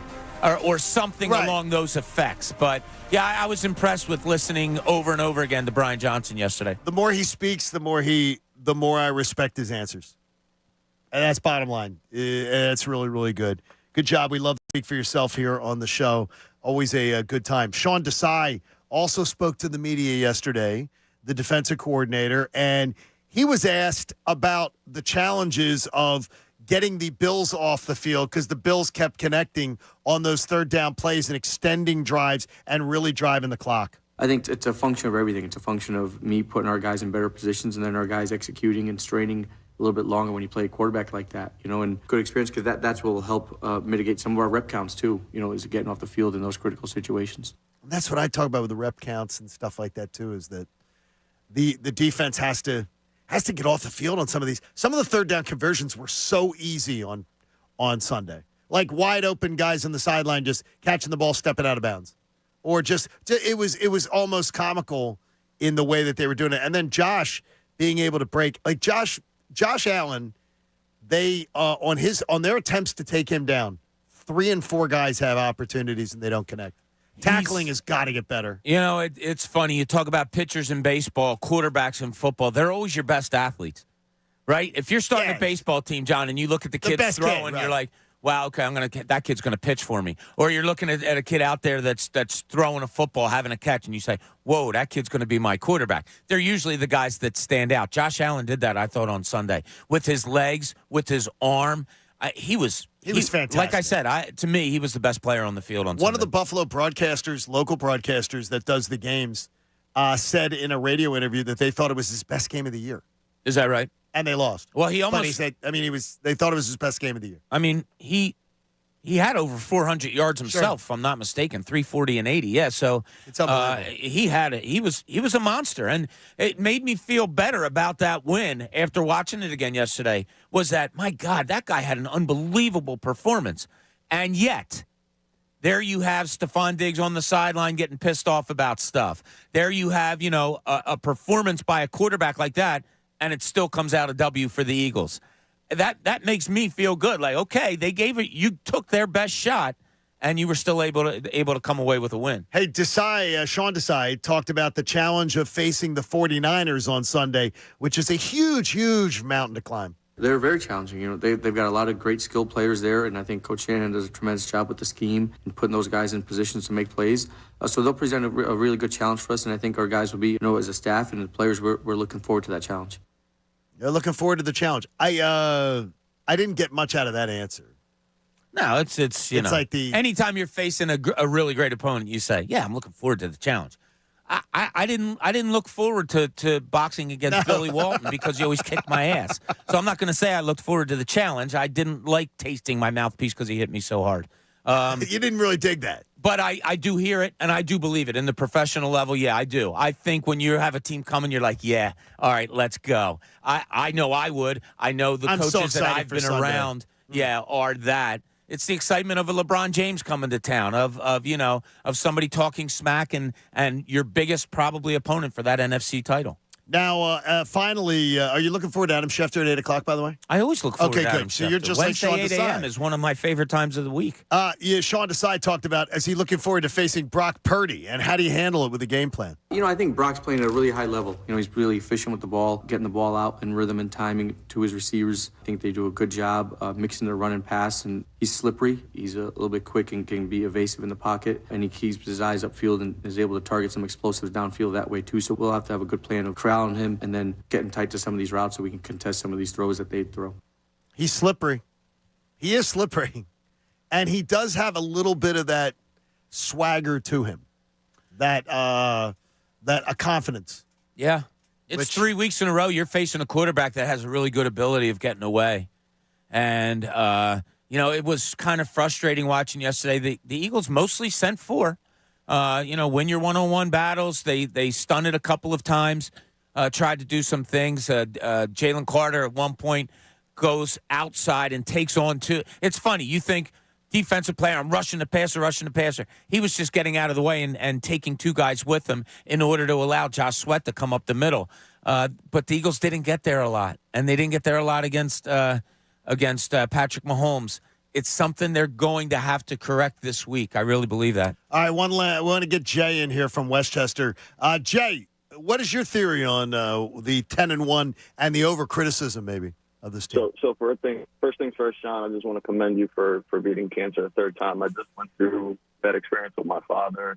It was horrible. Unfortunately, he lost his life, but I was praying for you very soon. Thank you, Jay, and I'm sorry about your dad. Yeah, no problem. So I've been down and out on this team this entire year. I've been disgusted ever since that Chiefs game, honestly. And Bob just brought up a great point. He kind of laid out last year's wins and losses, let's just say. And what I understood from that was we beat up on some really bad teams, really bad. And then the good teams, we just came up, small and we won. So I'm feeling much better after that. Okay, that's good. That's a way to do it. And Jay, I appreciate you very much, man. When you brought up that stretch that they went through, that sort of mid-season, I saw the mid-season lull. Yeah, it was definitely a thing, and we talked about it. Yeah, that I remember talking about it. I remember that game that was going on during the World Series that you had to watch. People were watching on their phones, and that Houston game was one that frustrated a lot of people. So. It's a lot. Well, plenty more in the Eagles coming. On Wednesdays, we try to give you a little bit of a curveball. We try to give you something that puts a smile on your face, and usually Pat's Takes delivers. With or without, either way, it's time for Pat's Takes. Just a raise the roof? Yeah, that was really only for the YouTube. Okay, good. I was just pumped to press that button. It's Pat's Takes. It's back, gentlemen. Let's get excited. Let's do it. I want to see some enthusiasm out of you. I said it usually entertains. Yeah, it probably won't this week. Anyway, I am somebody that can appreciate a high level of pettiness. All right, I've shunned at TGI Fridays since an incident happened back in 2011, and I haven't been back since. And I'll curse their name for anyone who will listen. That is a true story. I put the P and the T in petty. So that's why I have the utmost respect for the groundskeeper of the Virginia Cavaliers football team. What? We have a ton of pro teams in Philly, so the college rivalries, they kind of go by the wayside at times. But in places like Virginia, a rivalry between Virginia and Virginia Tech is pretty big. Oh, yeah. And while neither team are a national powerhouse, a matchup between both programs means bragging rights for the state. Well, Virginia was all fired up because the game was being held at the University of Virginia. It's a home game for the Cavaliers. Cavs fans were all pumped up, and they were rewarded like Phillies fans in Game 7. Virginia Tech took the Cavs to the woodshed, beating them 55-17. Now, while you can never take away the big 17 points that the Cavaliers scored, the 55 points that they gave up was key in this one. There's my analysis. And as you can imagine, Virginia Tech wanted to celebrate a bit on the field after the game. They just had a huge victory, right? But the groundskeeper was not having it. Now, it's hard to really tell a team that just beat you by 38 points to just leave. To get out. Yeah, you can make life uncomfortable for him, though, and that's exactly what Peter Petty did. While Virginia Tech players were celebrating on the field, he turned the sprinklers on. I love that. Ruining a photo op, or at least trying to ruin the photo op. Groundskeeper said that he does feel bad because it was, quote, clearly a mistake, like hiring John Radzinski as the Cavs defensive coordinator. He also explained to the media that he just wanted to get a jump start on having a beautiful field ready for spring ball. So Virginia Tech will think twice. I love that. And I don't have any problem with it. Can't say I hate it. I have no problem with chasing people that are trying. You see the Florida State players, like they were tearing up the Florida end zone, like cutting out Florida end zone and everything, and they had to be chased off. Like after the game, they won. They had scissors, and they were cutting the turf and taking it. I'm like, screw those kids. Get them off your field. It's your field. Turn on the sprinklers. Maybe they wanted that Bermuda blue grass. Get the fire hose. Yeah, well, I'd be fine with it. That went down in Virginia. Now, I am also somebody who would have loved Chat GPT if I were back in school. You would have? Oh, it's safe to say, John, if I had Chat GPT around in high school and college, I would have. You would have gotten into Temple. I would have never written a paper. Yeah, it's just a fact. But conning a teacher in a European history class and conning the public with a major media publication are two completely different things. And for John Wortham, the head of Sports Illustrated, he saw Chat GPT as a golden opportunity. Now, in Wortham's defense, before we dive into the details of this story, being in the magazine game is tough these days. Print media is slowly dying. And if doctors' offices go away, then good housekeeping suddenly becomes sad housekeeping real quick. So to stay afloat, a lot of media companies will look to cut costs while their CEOs refuse to fly coach. And I'm sure that Sports Illustrated was in the same boat. All right, paying established journalists to write for the premier sports publication can get costly and expensive. But ChatGPT is probably cheaper than a Diamondback season ticket deal. I don't know if you saw that over the weekend. Yeah, it's $2.99. $2.99 for the entire season. Great buy. So Wortham sold his soul. He decided to have artificial intelligence start to write articles, and they would populate the website. And things were going well. But then they got caught. A website named Futurism figured out that the Sports Illustrated articles were not being written by people. They were being AI generated. And they created fake journalists to attribute the articles to. That's so incredible. With an AI generated photo to go along with the fake journalists that they created. When Futurism came out with the allegation, Sports Illustrated denied the report. But they also proceeded to take down all the articles that were attributed to these phantom journalists. The other problem is the statement that Sports Illustrated put out was written by the robot from Rocky No! If you thought he was gone, he's not, folks. He's working. So they've gotten caught in, again. And in college, you'll get kicked out for plagiarism. But this Wortham guy, he'll probably just resign and get another job in like 10 minutes. That's incredible. Most likely probably in good housekeeping. Bob, you're the journalist. Your thoughts on that? I have none because it is such a sad time for journalism, for writing. The Sports Illustrated thing that came out last week. I feel bad for kids graduating with journalism. That's incredible. Degrees. It's, like my friend Rock, it's funny, we were at lunch the other day and we were talking about the Sports Illustrated thing. He still has Sports Illustrated. No, he doesn't. From the 1970s. Really? Oh, some of them are worth big money. He kept them. It was such a big part of our growing up, and I do. There's so many things about. I still like Pat, sporting news. I was a sporting news guy. I had a subscription that my dad got me for for nothing. Basketball Digest, it was I remember called. that, sure. Just a small little thing about the NBA. I used to get it every week. It was phenomenal. But, yeah, I do. And, Pat, you'll have it with your kids, too. They're younger now. You get I feel sad for the younger generation of missing out on some of the things that we had. And I understand the advancements of technology and all that. You can't have fake writers that you make up fake profiles of who the writer is. They made the one picture was an Asian girl who was writing, and her pictures, the pictures of the writers were taken off of like a Getty Images it where looks they like, have headshots that you can use. It looks like they just typed in generic white dude, and then boom, they have their picture. It's sad. Yeah, I remember when my mom got me my Sports Illustrated for Kids subscription when I was a little kid. Man, I look forward to getting that every month. I had Hockey Digest, which was I guess was like the NBA Digest. Yep. I had Hockey Digest, and I had Sporting News, and that was part of my Christmas presents, like a subscription to those, and I loved it every week. That was fantastic. Yeah, it's That's a sad incredible. day. Look, today in sports, not a lot happened, by the way. Not a lot happened? No, 1924, the legendary Montreal Forum opened. Wow, so love for hockey that place. fans out there. 1962, Major League Baseball reverted to one All-Star game from the year after trying 2 All-Star games for the previous 4 seasons. Bob covered All-Star games? Yeah, they had 2 All-Star games for 4 years there in the late 50s. Did they have different teams? Do you have any idea? If I they have had no idea. This is the first time I've ever heard of this. Like, that's really crazy. But yeah, they had 2 All-Star games, and they decided, that's stupid. We'll go back to 1. And then the other things that happened, if you're a big Iron Bowl fan or a huge CFL fan, if you're a fan of that, then it seems like this was an anniversary of every Grey Cup and every Iron Bowl. So if you're like a Montreal Alouettes fan, congratulations. Today's the day. You talk about Pat, the Iron Bowl and the ferocity of those things, and you gave that Virginia story. There's the old. You can go look at it online. The Auburn people, they turned giant fire hoses on opposing fans trying to storm the field, like giant.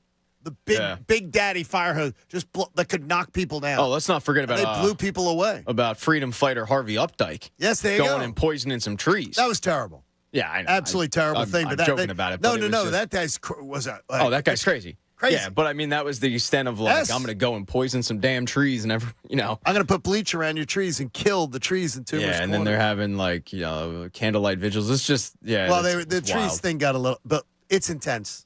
It's just different. Adam Schefter joins us at the top of the hour, and we'll ask him: is Shaq Leonard's visit to Philadelphia and his leaving of Dallas to do it an indicator of where he's going to end up? We'll talk about that coming up. Plus, we'll hear from you, John Kincade Show.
97.5 The Fanatic. Now, back to the John Kincade Show on 97.5 The Fanatic, Philadelphia. You know, Friday is going to be a First Friday. And we're going to be out with David Kelleher and David Otto, who is our First Friday sponsor. We're going to be out and about for the first ever Roadshow First Friday.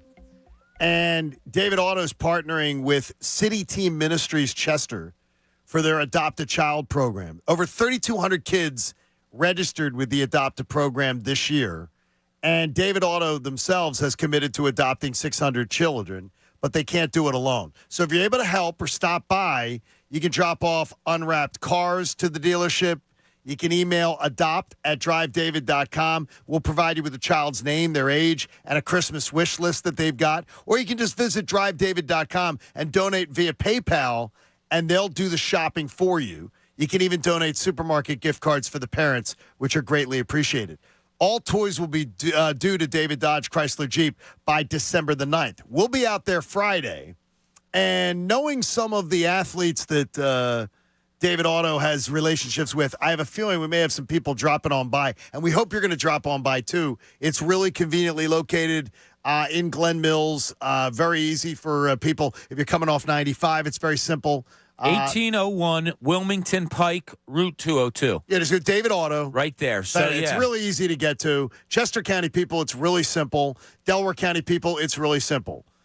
So come on by. If you want to come on by, watch the show. Just want to hang out with us. But if you have the opportunity to get involved in this, go to drivedavid.com. $75 on your PayPal, and you can take care of a kid's Christmas wish list, which I think is pretty cool. Absolutely. I see the amount of kids, Pat, that want cars, though. And that's one of the things you can drop off toy cars at the dealership. Always a hit. That was my number one thing as far as toy in my childhood, almost always. Cars? I loved little, like the Matchbox type things. I got Johnny Hot Lightning. Wheels. I got Johnny Lightning, though. I didn't get the Hot Wheels. Well, your name's Johnny. It fits. Yeah, it was the knockoff. I mean, I would do the same thing. I think it was the knockoff they sold at Two Guys. But and I had my little vinyl bag, which had like slots to put the cars in. Really? So I could travel with. You're the spoiled little kid. And I could travel with the vinyl bag and have something. No, Betty just didn't want me being a pain in the ass when I would visit somebody's that didn't house. work, did it? No, at that time when we'd go to somebody's house, I had my toys. I just carry it with me and I'd be fine. We got for Christmas one year, they got me and my brother one present, and it was I don't know if you remember these things. I think you blew them up and you could fit your hands in them, and they were like, it was a big like puppy boxing thing. glove? Yeah, but it wasn't Type of thing? Yeah, type of thing like that. But it was a big, like something that you stuck your hand in and you could hit each other with it. So my brother and I fought so hard that by 2:00 in the afternoon, those things were busted and You popped. busted them both? Totally. And, my dad gave me the old, well, what do you want me to do? When I you're don't not care. getting new ones. Yeah. So that was it for that. But that was one of the more fun, 4-hour presents that I ever got. Yeah. You have a chance to make a kid's Christmas. Come on out this Friday. We'll be at David Auto. So just Google David Auto and you get the address and come on out and see us. Really easy for you Delco and Chester County folks to come on out. Really, really simple. We'll be out there on Friday morning doing our show. We'd love to see you come by the dealership, put a name to a face. So it's a great opportunity for you to come and join us. We'll have Adam Schefter joining us in around 4 minutes as he's joining us thanks to Landis Block and Concrete, who allows you, even though it's the cold weather now, you can start planning that beautiful backyard paradise you want to build by going to landisbc.com and checking that out. We appreciate Landis Block for their fine support. Jared Nice and his entire team up there in Souderton, they're all ready for a big holiday season. So before we get to Adam Schefter, the one thing about this is that Bob is really, and Bob and Pat, my own eyes made me doubt some of the criticism of Brian Johnson after watching the 15-minute game yesterday. Just watching it and seeing some of the adjustments, as you say, the adjustments. But one of our Twitter followers has the same sort of question that I do. His name is Antoine. And Antoine asks, what's our running back plan? Like, what determines the rotation? And I have not had that question to me answered. Listening to these coordinators and listening to the head coach. Every team usually has a running back rotation or plan. I have no idea what ours is. And that sort of frustrates me as far as trying to figure out what this team's trying to do. Because I don't understand. DeAndre Swift, I mean, he is having a spectacular year. And I understand, well, you want to save him. Or because that seems to be the theory. We have not heard that answered. Or even, I don't know that I've heard that whether it's, that a real answer as to what they're doing with DeAndre Swift. But it frustrates me. That frustrates me big time. Yeah, the rotation's a little bit strange. I talk about it ad nauseum. I don't understand it at times. They scored 30 points after halftime the other day in a half where DeAndre Swift carried the ball 12 times for 73 yards. If you look at that and say, well, why didn't they do that in the first half? Well, now we're talking about a 20-plus carry a guy every game. Is he that? Probably not. How about 3 more? I mean, let's make it just 3 more. Well, I mean, you know what I mean? Where, when, yesterday, why? They run the ball at times. We say, oh, my God, why are you running there? Throw the ball. You're going against a defense that was really depleted in the secondary, so running it is okay. I'm starting to get off of that fence a little bit. I do still sometimes look up and say, wait, why? Why is Boston Scott in there to start a second half? But with watching the offensive line and the way they played this past weekend, I understand saving guys on reps and carries, especially DeAndre Swift. Well, like you said yesterday to me, I said, I think he's the top 3 back in the NFL. And you're like, I'm not sure he's there right now. He's 1 yard from being third, and he's 15 yards from being second. Yeah. In the NFL. He's one of the best backs in the NFL. And honestly, here's it. Christian McCaffrey, he's had 193 snaps. And this is a number that surprised me, and it actually works in Brian Johnson's favor. Now, he's had 193 attempts at rushing attempts. Now, in the receiving game, he gets a ton more. Raheem Mostert is second. He's had 151 attempts. Josh Jacobs in Vegas is 1 yard ahead of DeAndre Swift. He's had 220 attempts, 60-some more. DeAndre Swift, though, 161. I mean, it's not a crazy number, but it's significantly less than most of the other guys. Yeah, I think they had a pitch count on him. I do. I think they had a run count on him going into the season. Obviously, they had a lot of confidence in Kenny Gainwell because he was the number 1 back in game 1. So they want to get him some touches also. They've barely used Boston Scott. Barely. And yes. I bet you we're going to see a lot more of him. We saw some of him. We saw some more of him against Buffalo the other day. I think it is a concentrated effort by them. Like, all right, we got to ease up on Swift. We know what he is. We know he's our best back. Use him as I don't want to say as need basis, but be cautious of how often we use him. I do think that's part of their plan. He's averaging 70 yards a game on the ground, which is really nice. I mean, that's a nice contribution there. And if you put that out, that's an extra 420 yards. He'd be like a 1,200-yard rusher for this team. And receiving yards, he's going to have like a 1,500-yard season. Yeah, that's real nice. Which is really, and considering they're not overusing him, I don't know whether I'm just being greedy or not.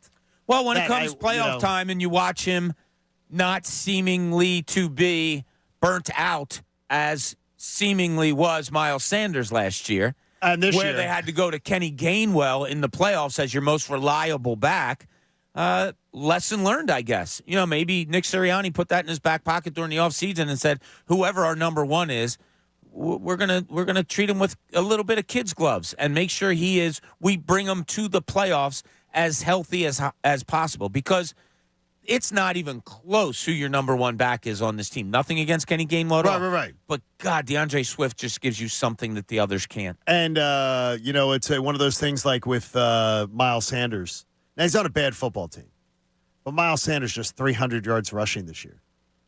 Yeah, that's just a horrible organization down there right now. But it did appear that, maybe last year, again, what sort of what we were hearing earlier from, it was Leslie, I can't remember who called, the idea of guys being ready to come playoff time. And last year's Miles Sanders may absolutely be what the issue is with DeAndre Swift.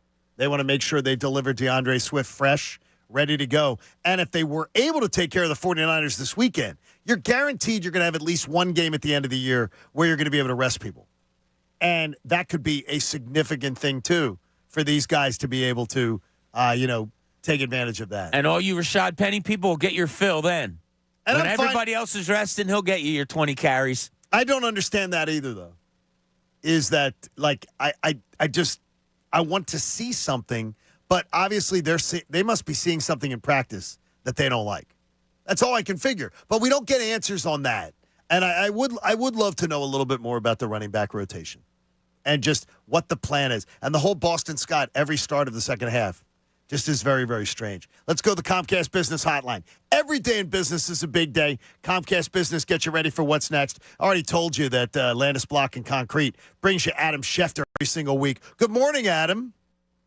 Good morning. How are we doing? Well, we're trying to track this Shaq Leonard story, and I already was bothering you on text earlier in the week. So he goes to Dallas, and then he leaves. Is there any statement in that Dallas wasn't able to close the deal with him? And how likely is it that the Eagles will be the team that closes the deal with them? Well, here's the thing with that, John. What I would say is when you're in a situation like him,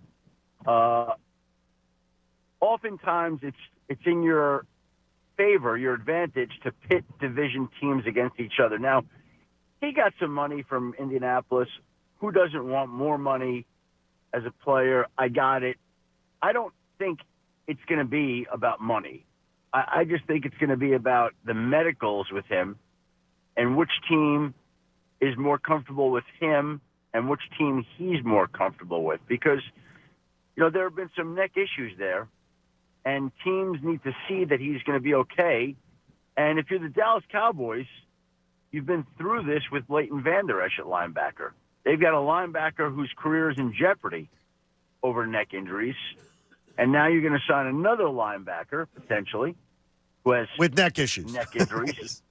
Right. So I think they need to see him before they're doing anything.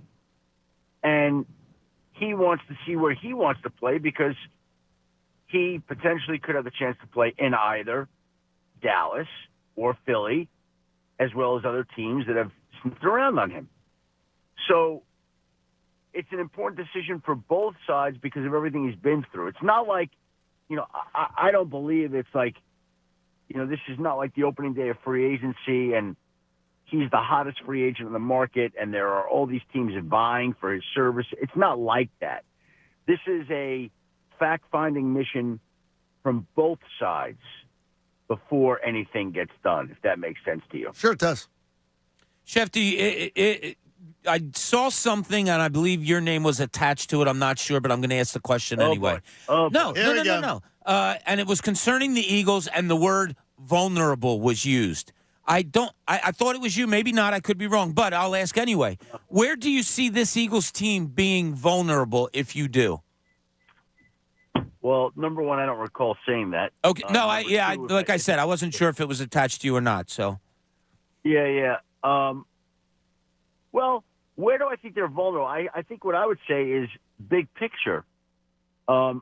It's a compliment, and it affirms that word, right? But what I would say is this. Number one, they've been unbelievably resilient, clutch, resourceful.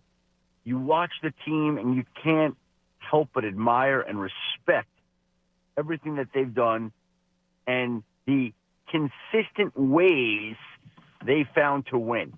It's almost like it doesn't matter. I feel like Jalen Hurts is going to will them to win every time. That's what it feels like.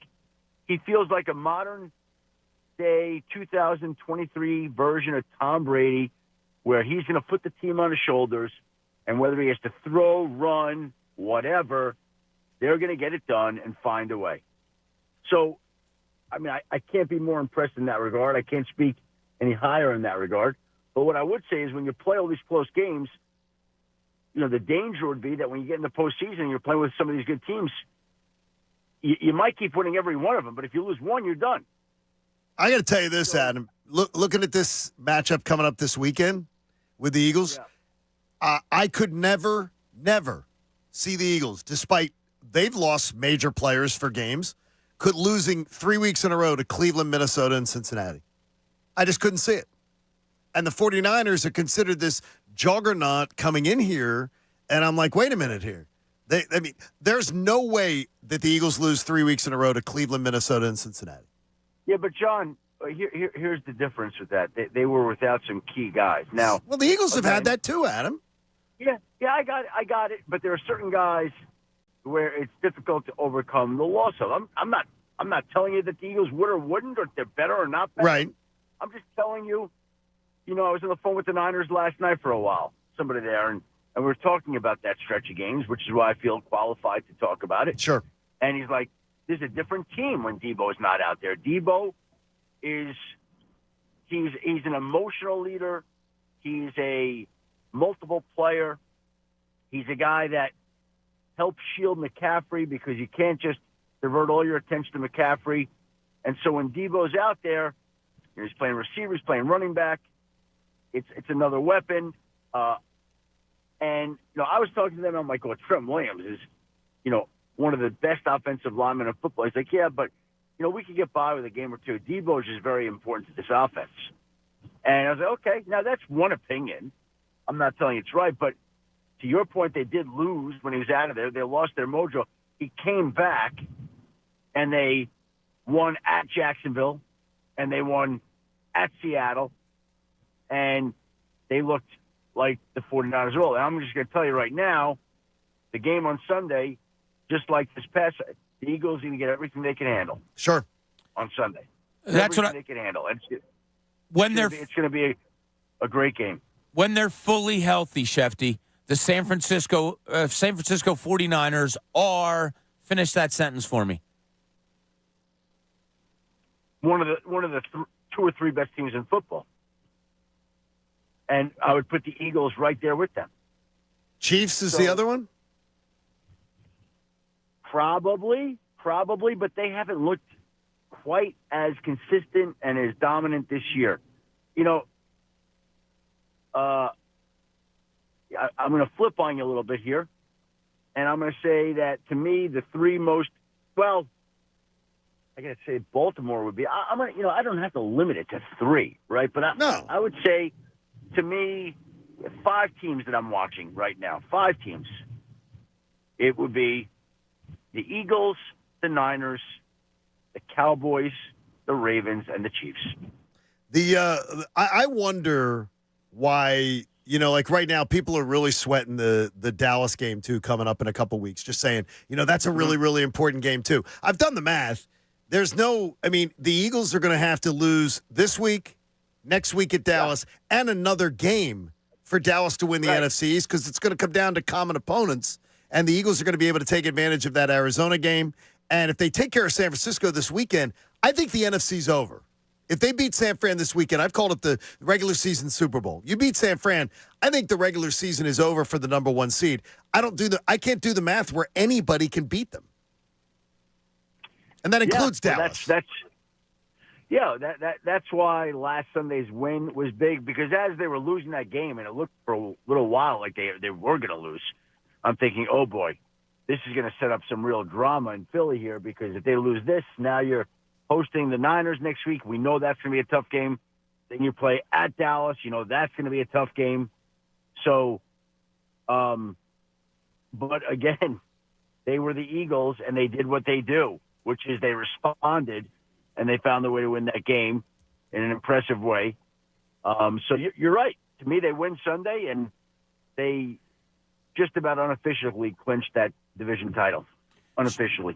Shefty, just to get back to Shaq a little bit, is the injury, like John and I were talking about this a little bit earlier, and John brings up this subject a lot on players. Well, if nobody's going after him, there must be something more wrong. And I understand what you said. It's not like open free agent or anything like that, and maybe a lot of teams don't need the plug and play. But is there more wrong with him, do you think, than, like, can you plug and play him? Should the Eagles sign him? Well, again, he's a 3-time All-Pro linebacker, so I get the excitement level, right? So this guy was, at one point, as good a defensive player as there was. But he hasn't played at that level in recent years. He had been beat out for his job in Indianapolis by a couple of other guys. And so I just think we're all reacting like it's 2020, 2021 Shaq Leonard. when it's 2023.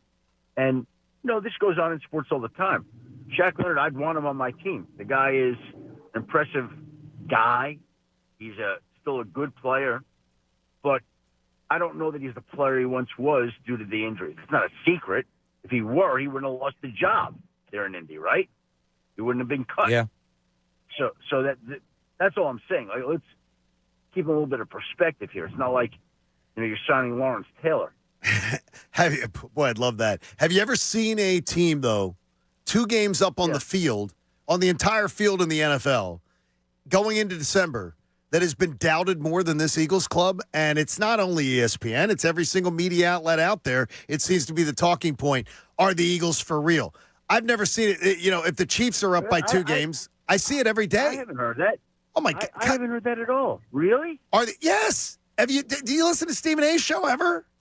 They do it. They do something about it almost every single week. Now, Stephen is the one to be defending them, but it seems like there's a lot of debate. Are the Eagles legit? Are the Cowboys? I'm hearing about the Cowboys so much I can't stand it. You know what I would say to that? Who cares? What's their record? No, that's what we say. Yeah, that's what we say. Yeah, let them doubt them. Let them. I haven't heard this. Okay, so you're breaking news to me. I haven't heard people doubt. Like, how are you doubting a team? What's the record? Wait a minute. Whoa. Adam. ESPN's FPI from your own company, from our own partner here. Okay, well, listen though. They're ranked 7th. So that tells me, it's not something that's just being thrown out there. Let me break something for you. The FPI is off, okay? I don't care what the FPI says. Okay? The Eagles are not the 7th best team in football. Sorry, FPI. Okay?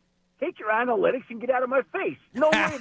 Schefter. No, it's good because I'm saying to you, so you're not hearing this out there. That's something that ESPN is touting yesterday as a major headline, and they're 7th. I didn't see it. I didn't say that. I know you didn't. And I right now would refute that. I like it. I like it very much. You don't usually pick games that you cover, but you're not picking this one. I don't ever pick it. You don't pick it all. You stay out of that because that is no. Eagles are going to win. Listen, I'm not going to be surprised. To me, it's a coin flip game. Oh, it is. It absolutely is. So we appreciate you, Adam. I love it when you get fired up. Well, FPI, whatever. That's great. Good job. You may get a memo on that one later, buddy. Take care. FPI. You know what? I did this radio show in Denver, and they're on there telling me how ESPN's basketball ranking system or something. I don't know what the hell it was, but. Doesn't have Nikola Jokic is the best player in basketball? I'm like, well, then they need to redo the system. The system's broken. If he's not your number one guy, I don't know what you're talking about. With all due respect to Joel Embiid or Luka Doncic or Greek or anybody else. Breaking news. Okay, the Eagles are not 7. Nikola Jokic is number 1, and yes, call it an ESPN on ESPN crime. That's the way it goes. I'm just telling you how it is. You're the man. Attaboy, Thanks, Shefty. Shefty. Appreciate your candor. Have a good weekend. Thank you, guys. See you, buddy. Good luck Sunday. There you go. Adam Schefter joining us. He wishes us good luck. He's not wishing San Francisco good luck. Hey, Landis Block and Concrete helps bring it to you. Create your own jaw-dropping backyard paradise. Look, you have a plan for what you want for the spring and the summer. Check out landisbc.com. Jared and his entire team will help get you ready to go and make sure that next year you'll have that beautiful backyard paradise. I love Fired Up Shefty. That's the best. The best version of Shefty is when he starts getting aggravated. Yeah. And that was fun. He'll fight that computer till the day. He does not like the FPI. And, there was the question is about being all in. And is there a question about being all in? Bob will ask it coming up. It's the John Kincade Show here on 97.5, The Fanatic. Do you know that cancer researchers, thankfully,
back to the John Kincade Show on 97.5 The Fanatic, Philadelphia.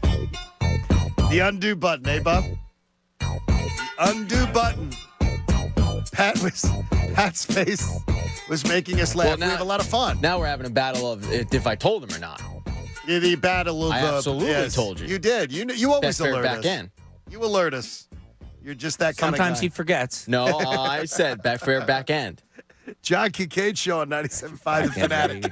I hate it when mommy and daddy fight. This is uncomfortable. Hey, Bob asked about All In and an All In game on Sunday between these two teams.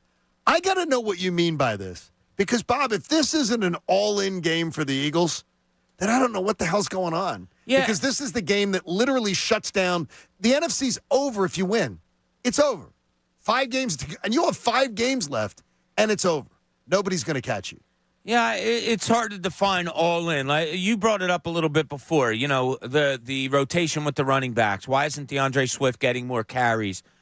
Should he just be the featured back, and they get better at sprinkling in the change of pace kind of things? Are we going to see something different this weekend? Are we going to see an all-in type of, all right, here we go, got to win this game, got to win the NFC? Or am I thinking that they haven't been all in? Am I stupid in thinking they haven't been all in all year long because it's probably almost impossible to win NFL games unless you're all in? I guess the question is, if you wanted to see something more, and it doesn't, obviously we want to see better everywhere. Absolutely. So I'm not saying better. But if you want to see something more in this game against San Francisco, what would it be? Absolutely what I want to see is more early dedication to trying to run the football. Bottom line. And I don't care, Bob, if your attempts are, your first 3 attempts in the game go for 3 yards, 4 yards, and 2 yards. I want San Francisco's defense on their heels, not knowing what's coming. And pass is a recipe for disaster against this San Francisco team. It's not a successful game plan to say we're going to just throw the ball. I want to see a dedication of the run. We're supposed to have the best offensive line in football. Prove it. This is a game where you can prove it. Go on out there and dominate. Muscle them down and beat them up. And it appears from whispers and everything that Lane Johnson should appear in the game. Hopefully he will. Well, don't forget there's always an opponent there too, John. Absolutely. And you're going against the 49ers, who are the second best rush defense in all of the NFL, allowing only 82 a game. So I don't know. Do you go against what would be a weaker part of their defense? Because if you're going at them against the run, they're very, very good at it. If you go 3 and out, run, are you more happy than if they went 3 and out, pass? Are you of the belief of this? Is to me, and this is where I'm at, is do you want to do what you, like there's the whole thing is, do you want to, when you've devised a game plan, let's attack them by doing something that we think they're weak at? Or do you say, we're the best team in the NFL by 2 games on everybody, we're going to do what we do? And the Eagles know when they want to run the football and they're dedicated to running the football, they run the football. And they run the football on everybody. And that included San Francisco last year during the postseason. So I don't know as far as formulating a game plan, and I don't know what the answer is. I don't know if most coaches go in going, I'm going to come up with a game plan that exploits their weakness, or I'm going to say, this is what we do great. Stop us. And I hope that's the answer from my coach. We're going to do what we do. Stop us. And they throw the ball well, but the Eagles also can run the ball well and can dominate people. Yeah, their offense and defense are ranked similarly in the NFL, 13th and 8th or something like that. So they're both right there. If it was that simple, then A.J. Brown would get 12 targets every game and 130 yards. Right. So there are things that are taken away.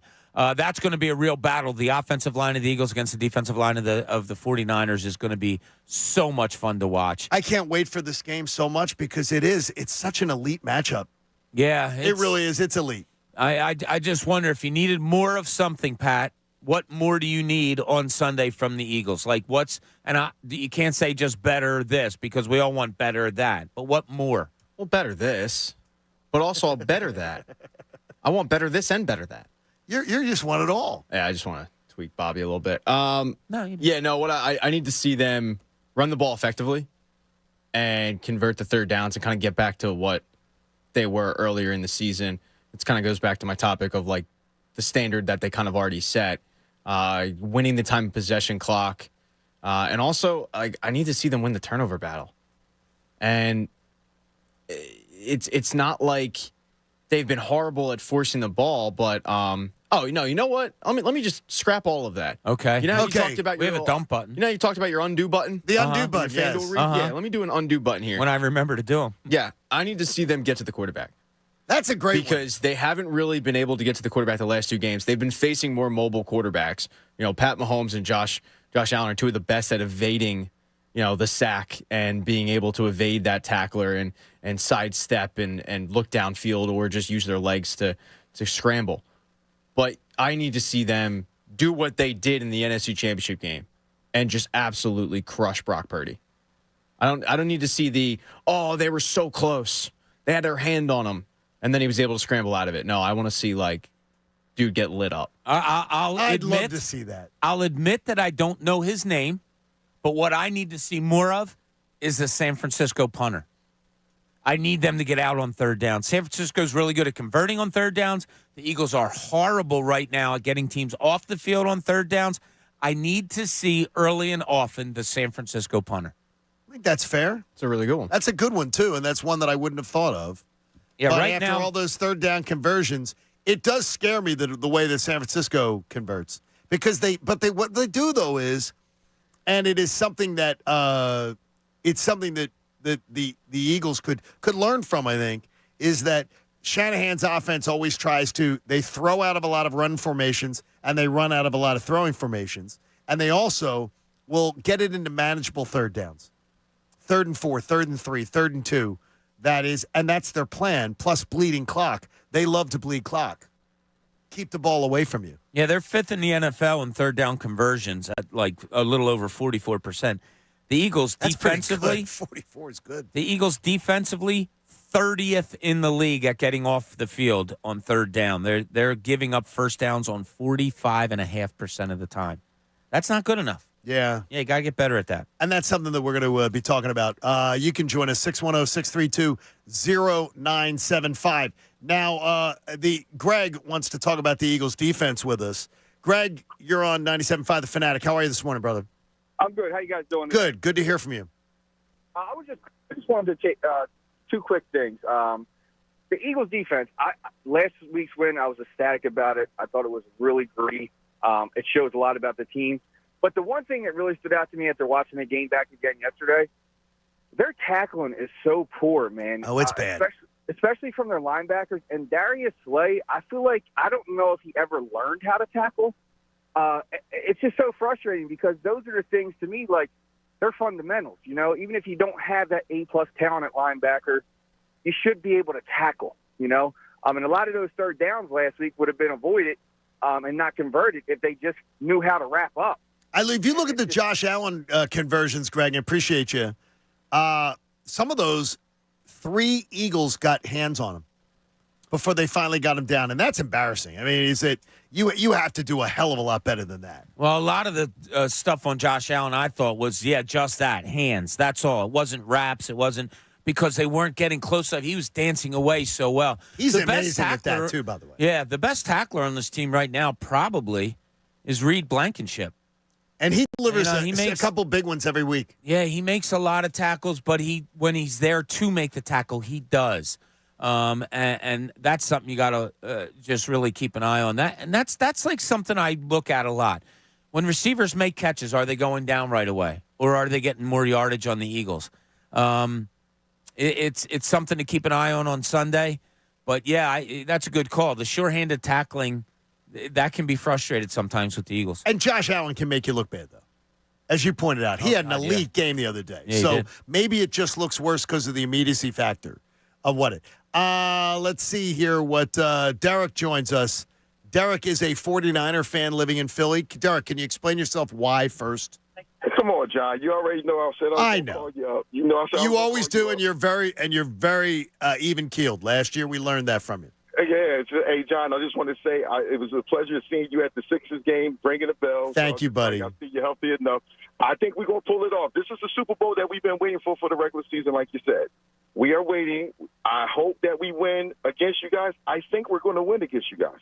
Why? Tell me why you think this is going to happen. I think this is the reason why San Francisco. What's the guy they picked up from Washington? The guy, the defensive. Trent Williams, the offensive lineman. No, the defensive. Chase Young. Chase Young. It was Young. Yeah, Chase Young. So I think they're gearing up to trying to get you because 49ers haven't been getting to the quarterback as much, and they haven't really been stopping the run. So as one of your guys saying, San Francisco lost 3 games in a row. If you watch those games, we were getting ran on. Then when they were getting ran on, then they got killed through the air. They couldn't stop the run. This is one of the reasons why. You guys are good running and passing the ball. So we really have to stop Hurts. I think Hurts start rolling out the pocket. That's going to be a problem for them. And I think the one thing is I saw a lot of that Cleveland loss. Right. And I saw some of the Minnesota loss. Yeah. And I looked at that team and I said, they're not the Eagles. The Eagles would never lose those games. I believe you guys are gritting and grinding. You guys are winning games like that. But I think that's why they made the difference because I think the whole time 49ers were getting ready. They're getting ready to actually play against the Eagles. I think so, too. They're trying to build for that. Yeah. Yes. So, look, John, I hope that you make it there, man. Look, I'm gonna get clear. I am cleared thanks to my white blood cell count. I'm in that building on Sunday, and I can't wait. And I cannot wait to be there. I'll call you up. I'm gonna call you. You're a guy. You're a good fan, man. Yo, man. Thank you, buddy. Guys. We'll see you soon. Take care. I love the fact when an opposing fan can call and we can have a reasonable conversation. Some of the Cowboys fans just don't bring that. Do they even call? Occasionally. Oh, do they? Okay, there's one Cowboy fan that I think calls Andrew. I think it's either calls Andrew or Tyrone. And it's just, to me, Tyrone's great handling the Cowboy fan. If a Cowboy fan calls up. Because there's just a dismissive quality of, okay, what do you want to talk about? Like, what are you getting to here? We know you're trying to troll, so let's just get after it. Let's bring it. Dante in the Northeast joins us. Dante, what are you looking forward to on Sunday to see from this Eagles team? Good morning, boys. How you feeling? Good to hear from you, man. Good. Always a pleasure. I got to be quick real quick, but I just want to let you guys know. Sunday, I need to see turnovers. I need to see us get into the quarterback, but also forcing turnovers. No matter how you do it, we got to force some turnovers. And we did during the NFC title game. See you later on. Yeah. You guys have a great day. I'll catch you later. Thank you, I buddy. wonder what he was listening to back. That sounded like a songbird. Yeah. It did, didn't it? Absolutely. I don't know he's where at Dante the concert down in the down the hall here. That may have been a siren. He singing was probably at like a Starbucks or something. And they're playing the music. Sometimes when you call up, you're in your car or whatever. And then you have to carry the car in. You're waiting, and then when you finally get on, it's like, yeah, of course, this is where I'm at. I'm at a Starbucks picking up my latte, and they're blasting the new Norah Jones. Okay, I do not track. I do not see you as a latte person. No, I'm a cold brew guy. Right. So you like the cold brews? Yeah, I have the La Colombe. And yes, I see you with that. Hopped on the old Cyber Monday sale. Oh, you did? Getting some new cans today. Not to brag about my success, but in the rare chance I do go to Starbucks, I'll get like a iced coffee or cold brew. I don't do hot coffee. Yeah, I can't imagine. Hey, Andrea joins us. Andrea, you have a bold statement to make, and I'm just going to let you make it, and then we'll react to it on the Eagles. Well, first, good morning, guys. Good morning to you. How are you? I'm good. John, I just want to say I'm so glad that prayers were answered. We spoke back around week 5, and I told you I had faith you were going to be at that game. I know you did. Rain or shine, you're going to be there. And it's going to mean a lot. We've done it for Absolutely. 7 years, 8 years, and it's going to mean a lot to get to do it. Absolutely. So, great. I'm glad to say that. So, now, that being said, and I called yesterday, and I had to hang up because I had to go to work. But okay. Before I did hang up, I said that Jalen Hurts is the new, I didn't want to say his name, so I said, the guy from New England. And this is our dynasty. Everybody goes through it. Everybody has it. And, of course, we want to win pretty. Who doesn't want to win pretty? But at the end of the day, isn't he 27-2? Yes. And if the last and 17-1 at home. If the last drive of that game on Sunday does not prove who he is as a player, I just don't know what will. I'm just grateful. It's been stressful. Don't get me wrong. It has been extremely stressful. I'm glad my heart is in shape and I'm not pregnant, because if I was either one of those things, I'd be screwed this season, I promise. But, guys, honestly, we just have to get used to winning. We're winning, and we're winning in ways that are record-setting. Andrew, you sound like Bob. You sound like Bob with this. Like Bob, you have a kindred. Bob, you and Andrew may have been separated at birth. It's been talked I've seen about it on the before, soaps. yeah. I've seen it. They separate kids all the time. Yeah, probably by 25 years difference, but yeah.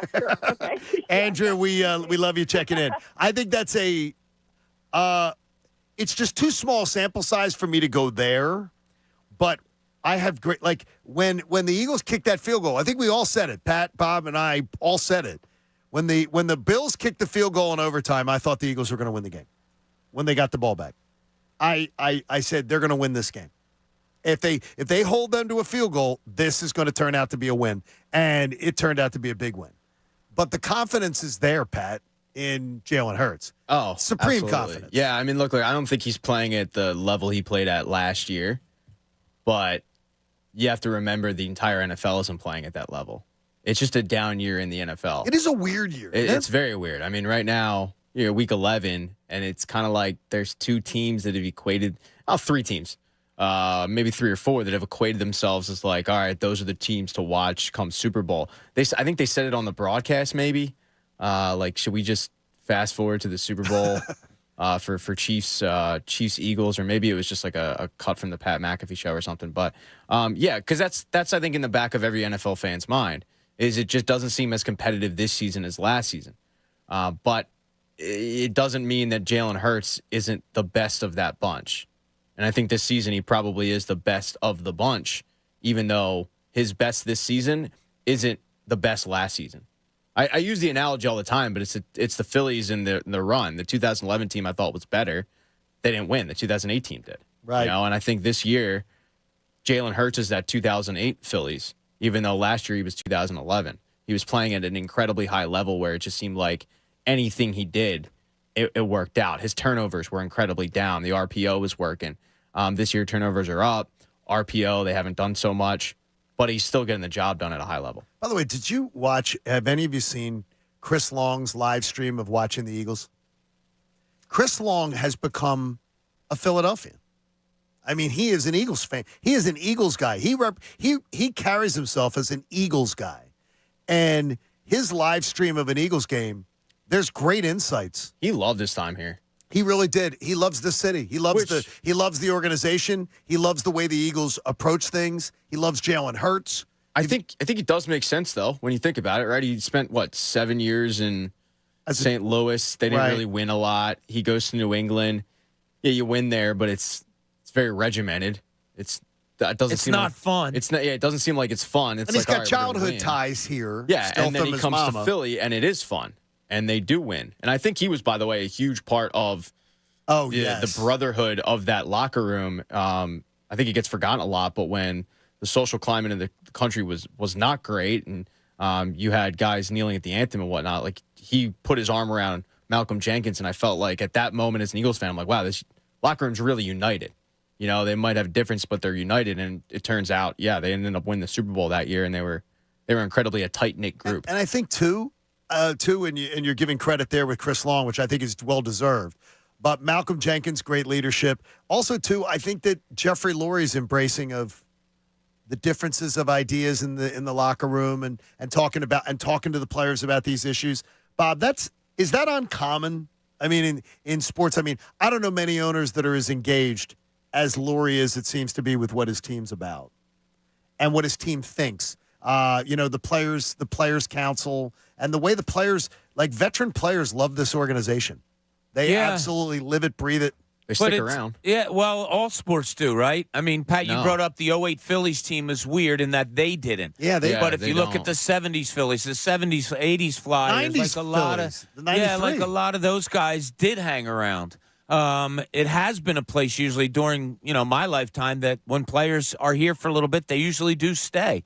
We see it in all of them. Like a friend of mine texted me a little bit ago. He's on a plane with his wife to Punta Cana.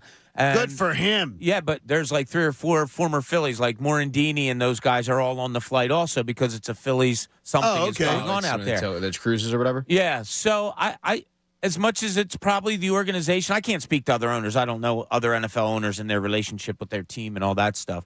But as far as the staying power, sure, it has to be part of the organization. But I think more so it's the city. Well, I think it's a player. Oh, that's a big part of it. It takes a certain player to get this city, and some don't. A la like a Ben Simmons. But then the ones that do and get embraced fully, a la Brandon Graham, like he's had the ultimate 180. Booed, draft bust, all that. Now he's a beloved great figure who just forever. set a record, right? And he's gonna live here. He puts down roots. I think that's a huge part of it, and I think it takes a certain player to really embrace the city. And the ones that get it, man, they really, really get it. I think we love them forever for it. It's funny, Pat, too, that your old shopping center where you worked, like people telling me, "Oh yeah, I saw Jason Kelsey, shopping in the store." He chose to shop in that store when I left. I noticed just being because the only person I ever ran into there was Dave Spadaro. Well, Dave Spadaro is a good person. No, I know you are. Yeah, we talked about the book that I was reading because I was so bored in my line. He's a city slicker now, though, Spadaro. Oh, he moved? Yeah, he's he wants to be with the hipsters. Yeah, you go in the city. city. Go to that Acme in Manoa, drop my name. He got married. Nothing will right? happen. Yes, he's married now. Congratulations, Dave. Yeah, one of the Great stuff. Gotta love that. All right, we got a lot coming up, including Adam Fisher will join us from Temple University. He's our coach, Pat. He's our coach. But he's taking on a guy, in Fran Dunphy that we love too. So it's really, really hard. But I'm rooting for Adam Fisher. Sorry, Fran. I'll root for Fran anytime he's not playing. Yes, exactly. When he's not playing the Temple Owls. We'll have that coming your way, plus plenty more on the Eagles and the 49ers matchup. And it's the John Kincade Show on 97.5, The Fanatic. If you got a big game coming up, you know what that means. It means you want to download.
Fanatic. Now, back to the John Kincade Show on 97.5 The Fanatic, Philadelphia. All next week, we'll be giving away Wawa gift cards, $50 Wawa gift cards. That would get Pat Egan 5 visits, maybe 6 $50 gift card at Wawa. 6 visits? Yeah, the price of the fountain drinks have gone up. So probably about 6. That's pretty Not good. much. You know, it's still very affordable. Because you love. I mean, they're just giving out 32 ounces. It's like for nothing. You're a huge Wawa fan. Sometimes Huge. I'll just drive to Wawa, and it's out of habit. It's like Pavlov's dog. Like I'll just find myself in the parking lot, and I'm like, Not knowing why am I how here? you got there. Not that I don't know I'm here, but it's you're listening to the radio, and you're kind of just going through your routine, and you park your car, and you're like, wait, I don't really need anything, but it's a part of your ritual. Go to Wawa. So you end up going to Wawa. So you're like, all right, well, I'm here. I might as well get something. So you stop in and you're there. Pick up a gift card for the holidays. That's great. That's a great idea. The Wawa gift card has become an absolute go-to for me. Well, it's a cool thing because everybody can use it. That's the thing, right? Everybody can use it. You drive 5 minutes in any direction. You're pretty much hitting a Wawa. And you say, "Oh my God, Pat bought me lunch." I went last night to Wawa. Went to the one in Center City. Got dinner. So you didn't go to my skate park Wawa? No, I had a movie down at the Bourse. Okay. And what movie? Iron Claw. Tell me a little bit. It's a biopic on a wrestling family called the Von Erichs, who the whole family is it's a tragedy. Sure. Oh, okay. I can't really. Are they from Texas? Yeah. Yeah. I can't give an actual review until December. But all right, John, I got a trivia question for you. Yes, sir. All right, you're all in-season tournament up. Oh yes, the in-season tournament. I do it. You know these. But no, once the Sixers there's 8 were left. out. Go ahead. Let me. No, once the Sixers were out. No. I'll give you. Okay. Go ahead. There's 8 left. Who you got? You mean who's in it? Yeah. Golden State. No. 0 for 1. Aren't they in it? No. I thought Golden State still has a chance to be in it. No. 8 quarterfinalists. New Orleans is in it. New Orleans is 1. Indiana won. Indiana's 1. Which is terrible, by the way, for the NBA. If New Orleans and Indiana. No apologies to my man Graff. The Bucks. Yeah. They're one of them. Boston. Mm-hmm. There's another one. Yeah. So I gotten 4. Yeah. Now that you're I had reading one it off miss. your I had one. computer. No, I'm not. I'm not reading off my computer. Gosh, let me think of another because I know from the West. Oh, whoa, wait a minute. Okay, out west. I'm going to give you that. I can't remember, and I looked the other day too. I actually looked the other day. I'll give you season tournament. IST all the way, baby. No, it That's doesn't. funny. Once the Sixers were out of it, once the Sixers lost the game last week, my interest. That's what turned you off. No, it did. Oh, because okay. to me, I wanted to see the Sixers on the red carpet in Vegas. What the hell does that even mean? It's I've wait a had minute. people come up That's to a me and simple say, question. seriously, what does it mean when Kincade says the red carpet in Vegas? Because are you? What are these guys getting dressed up and actually walking a red carpet? They're going to do all this wild stuff in Vegas. If that's why you're going to no, get out. I wanted to see the Sixers be one of those teams. I wanted to see them there. I just want to see them get See them where? I know. I'll throw a the Sixers second game round on. can't happen until May. Though. I know. I'll throw a Sixers game on for you, not tell you anything about it except the team that they're playing, and say, all right, pick the city where they're playing. You Yeah, but wouldn't be able to. It's not going to. Okay, we had this discussion before, and we'll have it again. I promise you, the interest in the regular season tournament, in the in-season tournament, for those nights, and I understand it, it's going to be limited action, are going to be huge. No. I disagree. Totally disagree. Yeah. I asked a former NBA player last night about it. What do you think of this since he's like, yeah, as a player, no. I don't think they care much. The last guy on the bench does. But I'm telling you, I believe the numbers are going to be much better. The numbers are going to be high because it's the only game. Right, yeah, but they're not competing with anybody. Absolutely. And that is a absolute part of it. By the way, everybody's saying like the NFL slopped this year. And that's been a lot of like a down NFL. The NFL's not the same. The NFL, by the way, has in 12 weeks has set 7 different ratings records in 12 weeks. That's pretty amazing. Like they're swamping. The Eagles and the Chiefs set a Monday Night Football record. The Detroit game was the highest rated early game on Thanksgiving ever, and it helps that Detroit's good. that finally worked.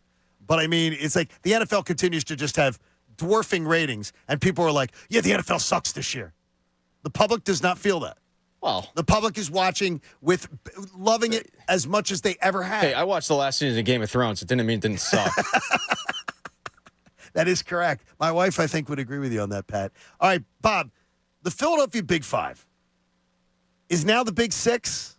I'm a little bothered by this, but this tournament triple header coming up on Saturday is going to be freaking awesome. Oh, I can't wait. Absolutely awesome. I just ran down to secure some more tickets for Saturday. I'm going to be over there. A couple of my good colleagues, great colleagues, are being inducted into the Big Five Hall of Fame that day, and Mike Kern and Dick Girardi. Congratulations. Yeah, you get to see all 6 Division I basketball teams in one day and at the same place. But there's one coach who absolutely has – Pat and I are absolutely rooting for this guy. And we love Fran Dunphy, and Fran is amazing. Coach Donahue's great too. But let's be honest, we're Temple Owls. Adam Fisher joins us now, coach of the Owls, on the Comcast Business Hotline, where every day in business is a big day. Coach, I just want you to know is that I refuse to ever root for any other City Series team. I can't root for them. I don't root for their success. But for a guy like Dunphy or Donahue, you may think about it. I'm happy to be on this morning. This is great. And we got great respect. There's unbelievable coaches, as you guys know, and especially Coach Dumpf. Everything he's done for not just Temple, but the city, all the schools he's been at, 600 wins the other day. He's just a class act, always has been. I'll root for him every game except tonight, but we're excited for another Big Five game.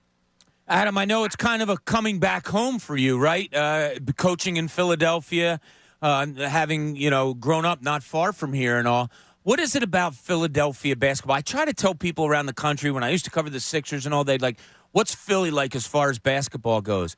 My best explanation was different. What's your best explanation of what Philly basketball is? I agree with you. I think it's unique. That's the word I've always used. It's unique. And unless you're here, you don't really understand it. And that's what we've tried to educate our guys about the Big Five. Like, we've showed videos of the history. Like, it's going to be a battle. Every game in the Big Five is like an NCAA tournament game to me. Growing up in Bucks County, my dad and I used to watch them, and I got great respect for it. We're pumped up, ready to go. But it's just a unique city.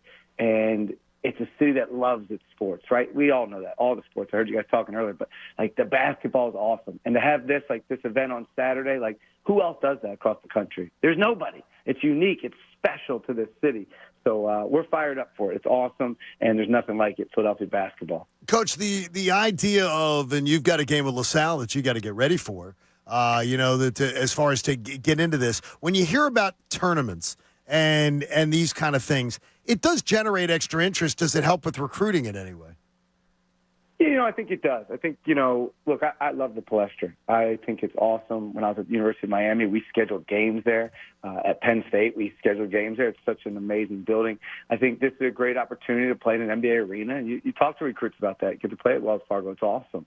So, I think this tournament feel, especially for local recruits, they understand it. Their families understand it. So I think it does help in recruiting, especially locally. When you look at the different coaches that you've been with, Adam, or played for also, do you take a little bit from everybody? Because, you spend some time with Jay Wright, Jim Larinaga. Those are 2 heavyweights just right there. Do you take a lot from those guys, or is it a spin-off of what you learned from them, but you're putting your own feel to it? I think it's a little bit of everything. I believe you got to be a lifelong learner. So when I worked for Coach Wright, I was like a sponge. I was 20-something years old. Everything he said I was writing it down in a notebook. I thought, he's incredible. So I still review some of the stuff that. So you still have the notebook?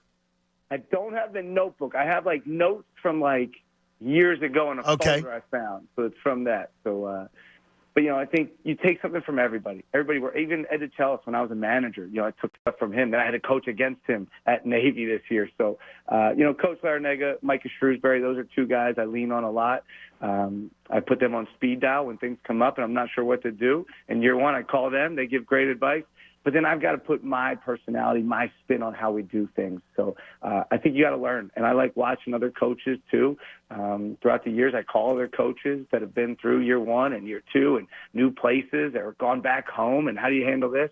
So I just believe you got to keep learning. So I've learned a lot from them. We use a lot of it in our program, but then we put our spin on it as well. Coach, I know as a Temple alum, a Temple father now with my daughter there, a Temple professor, I understand that sometimes, though, that it can be a tough sell. And Coach Chaney found a way to do it. Coach, back in the day, Dunn trying to figure out, how to handle that. So I ask you, how do you sell what sometimes people have told you is something that is very difficult to sell? I think it's easy. Look at our history. I tell people all the time when I met with our team the first time in the league course center, I said, look around at these banners. This isn't the normal. Like, this is the outlier in college basketball. The history and the tradition is here. So that's really hard to, build. I've been in some places where you have to try to build that. But it's already set here. Our job is to continue the legacy. So I think you can sell that tradition and show, hey, it's been done here. You can do it here at Temple. You can go play in the NBA. You can achieve all your dreams. You can win, league titles. You can go to the NCAA tournament and make deep runs. So all that stuff is easy to sell, and it's great education. It's a Temple person looking at them. I think you jump to the top of the pile. They know what Temple toughness is. They know the skills you learn by going to school at Temple, and they want that to be a part of their business, a part of their team. Adam, this question's always curious to me, and it's when I was growing up and all. If you were a good enough Division I player, you weren't leaving the city. You were going to play in the Big Five, and that was like the biggest part of it. Is that part of your recruiting now? Do you want to try to get guys in city, or is it just that's a pipe dream anymore? No, I want to win in our backyard. We got to identify talent early. We got to get guys to campus early, have their families get to campus early. Look, I hadn't been on campus in, can't even tell you how many years. When I went there for my interview, I was shocked. They brought me on campus. It was awesome. I couldn't believe some of the stuff I saw with the new library. All that things was awesome. Campus was buzzing. But we want to win in our backyard. That's something we talked about a lot. But we're also a national brand. So my staff and I have coached other places. I got an incredible staff. They do a great job. And they've been other places. They got great relationships, great connections. We're going to go anywhere. Wherever there's a player to go, if it's Texas, we'll go there. If it's Philly, we're going to go there. Wherever it may be, Delaware, we'll go there. So we want to recruit nationally, but we know we got to win in our backyard. Hey, go to big5classic.com and get yourself some tickets to the event on Saturday. It's going to be absolutely amazing. The inaugural event. It's going to be awesome. Coach, I'm expecting a Pod 1 victory, though. So not to be the typical Temple fan putting pressure on you, but I'm expecting a Pod 1 victory. So I want to see that championship game on Saturday night. We're going to play Temple basketball for 40 minutes. That's our goal tonight. So that's what we're looking forward to doing. Coach talk already, right? There you go. Thank you, Adam. Thanks, Adam. Thanks, guys. Have a great day. All right, we'll see you soon. If Adam Fisher only had energy, Pat, I think he could sell something. He's got so much. Like, you watch a Temple basketball game, and this is nothing against Coach McKay, who I loved and have the most respect for, but it's just a different vibe this season. And, the energy that guy brings, he might get a bigger workout at times than some of his players. I think Nick Nurse does too.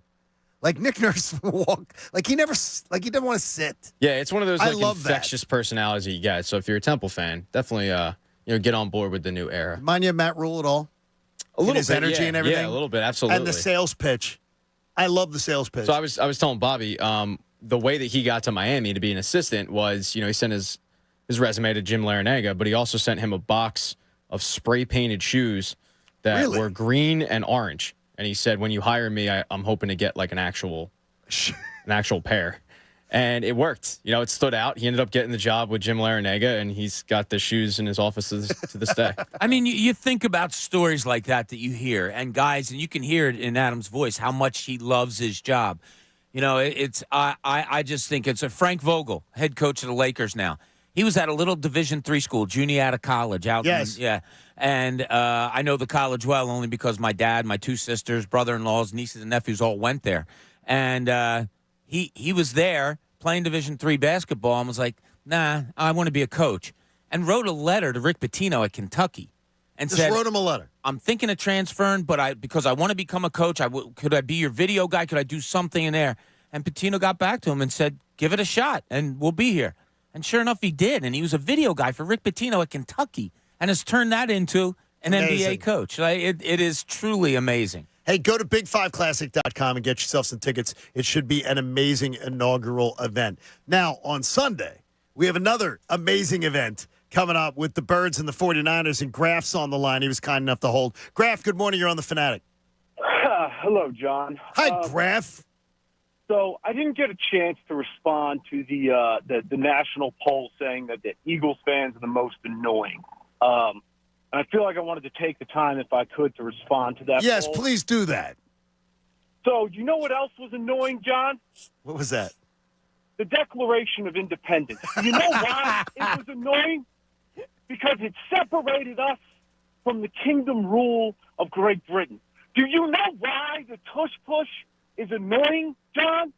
No, I want to know. We can do it. Yes. Man. The Bills tried it and barely got a yard.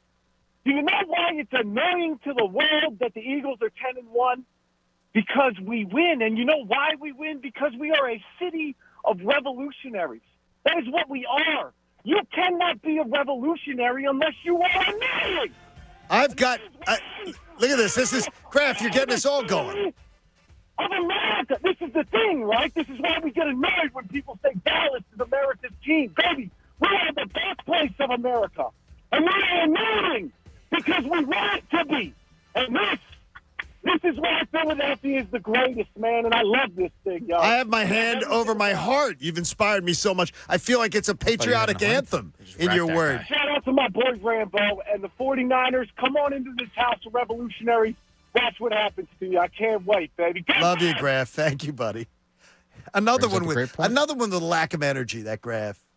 You know, you just wonder if he just had a little energy. I passed by Independence Hall yesterday, speaking of. I'll tell you, you walk by it because we live here. You take it for granted. You take it for granted, and you're like, damn, like they started a country in there. It's cool. I love the historic district. Oh, yeah, me too.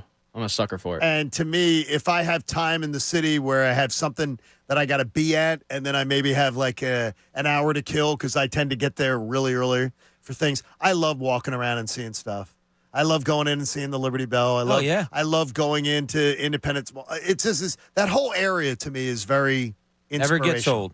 It's very inspirational. Our 9 o'clock hour is brought to you by the Bagster. It's an inspirational product, too. It's a dumpster in a bag, and you can get yours today at Home Depot and Lowe's. And for details, go to Bagster.com. There was a question I wanted to ask you guys, and if you want to get involved on the phones, you'll be able to. Have you ever felt that we had the guy in this city before, like Hurts, this far into his career? Now, the question is, it can't be somebody like an Iverson or a Lindros who was supposed to be the greatest. They're at the top of the draft. They are exceptional players coming in that everybody expected to be great. But have you ever had a guy with like the sample size that Jalen Hurts has given us that you said, wow? Because you can't even count Wentz because he was done by year 2 in his 25th start or something like that. He suffers a catastrophic injury. Any guy comes to mind, Bob? I have 3, and they all played together. They all played together? Yeah. I mean, let's not forget that Ryan Howard was held down in the minor leagues because the 26? Phillies. Yeah, like 26, 27 because of Jim Tomei. So it wasn't like he was brought. What's that? He was 25. Wow. When he came up here, I thought he was 26. Yeah. So he comes up, and it was like, okay, well, Tomei left. Let's give this guy a shot. Wasn't expected to be what he was. He was that. Jimmy Rollins comes up, and you see him for a little bit, and you say, ooh, this could be the everyday shortstop. But the hail on him wasn't like, oh, this is it was like he came up. That's who he was. Boom. And then Chase Utley, the same. Like, you looked at the 3 of them homegrown. Was there expectations? Sure. But the thought of stardom, the way it became? No. Those are the 3 guys that I first thought of when you brought this up. Utley was blocked by Polanco. Yeah, Utley was blocked by Polanco. Polanco went and moved to third base, and then they ended up trading Polanco for Ugo Urbina, who tried to kill a guy because he didn't want to play here.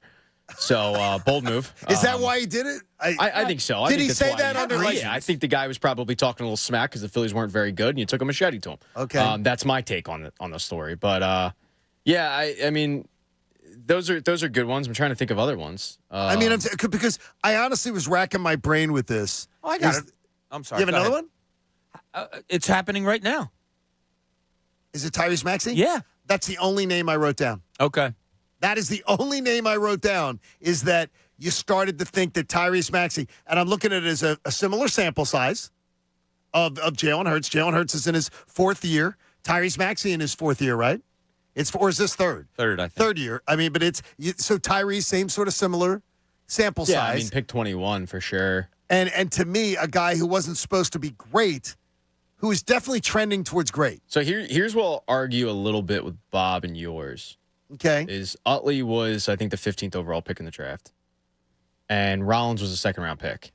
Howard was a fifth-round pick, which is still pretty high for the MLB draft. So, like, they weren't probably expected to be stars, but they were, I think, expected to be starters. Absolutely. In baseball, though, it's so different when you look at drafts. You know, it just is. Yeah. Yeah. For football, I mean, I'll go with Jason Kelsey. You draft that's a great one. Sixth round. It's and like, you never expected greatness. My buddy gives me crap all the time because he was actually driving me to my internship here, and I was ranting about how the media during August will just try to find any story about the Eagles, no matter how obscure it is. Okay. And I opened the paper, and I'm like, look, there's articles about this sixth-round pick center. I mean, come on, he's never going to be anything. And he reminds me about it all the time. And he ends up being, a future Hall of Famer. But him, Trent Cole's another one, fifth-round pick. Wow, yes, Trent. I mean, I still think Harold Carmichael, he was a seventh-round pick. I've said Trent Cole, I think, still may be one of the most underrated athletes ever in the city. Yeah, I don't think it's close. He's, second on the all-time sack list? But I really think people don't even realize that he's, and he's a very, very humble guy. Baseball, I'll go with Shane Victorino. He's a Rule 5 pick. That's a great one. They had to offer back. And I think it was the Padres were like, no, we'll take the full $50K. We don't want to give you $25,000 back. Yeah, Shane Victorino, huge one in that sense. Because the reason I wanted to have this conversation was because of the fact that I wonder about, are we jumping the gun on what we think? Is the sample size big enough to have the opinions that we're now sort of having on Jalen Hurts? I believe we're at the point where the sample size is big enough. Like, that it's big enough to go, as long as you're not, and I know it was a Tom Brady euphemism was used earlier, but to me, look, I do believe, I'm confident enough that we've seen what this guy is and that he is special. And that he is different. You need more?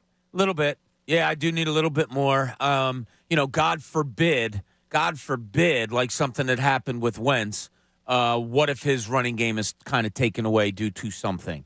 Now, is he good enough to just be a pocket quarterback? God, I hope so, and I don't want anything else to happen. But maybe it is Wentz cautiousness on my part or whatever. I'll just stay in the moment. And enjoy what he's giving us right now. Because I think Wentz gave us 25 starts before the catastrophic knee injury. So, I mean, the sample size is not, I don't think, the same as Hurts. As far as just being able to, that it's more, and I think Jalen's done a lot more, I think, individually. I was all Wentzed up, but Hurts me too. I was totally Wentz Wentzed up. Oh, God, yeah. I was absolutely. Who wasn't? We were talking on these very airwaves about you have your quarterback for the next 10 years. Thought we did. And there was no catastrophic reason. injury did it. You've got, well, it was, I don't think it was a catastrophic. I think it was a multiple. I think it was the knee injury. The concussion. The head. The knee injury followed by forcing his way back early from the knee injury. He came back a month early. People forget that. He comes back a month early, doesn't play well, breaks his back. Follow that with the concussion. And then next thing you know, it's like he got jittery in the pot. I personally think he got David Carr syndrome. I think he got rushed back because he rushed himself back. I think he rushed himself back because of Nick Foles. Because Foles wasn't playing.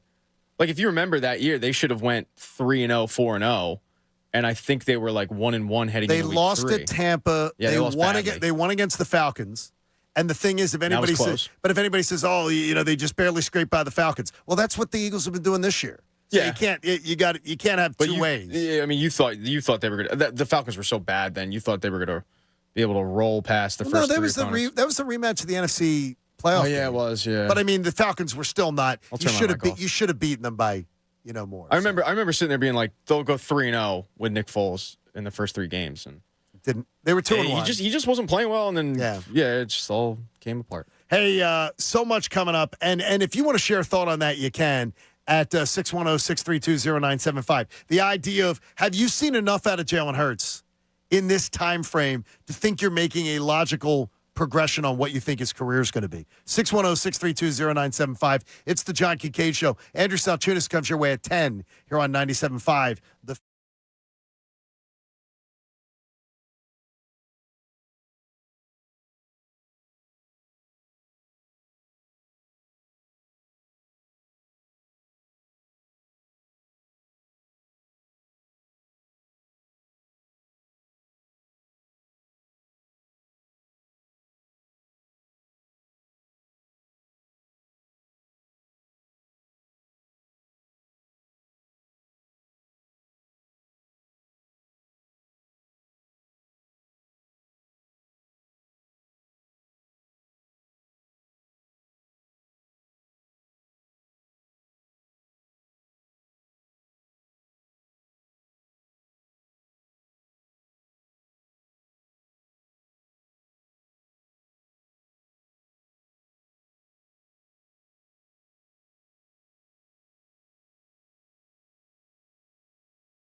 Hopefully your Wednesday morning has been fun hanging out with us. John Kincade Show on 97.5 The Fanatic.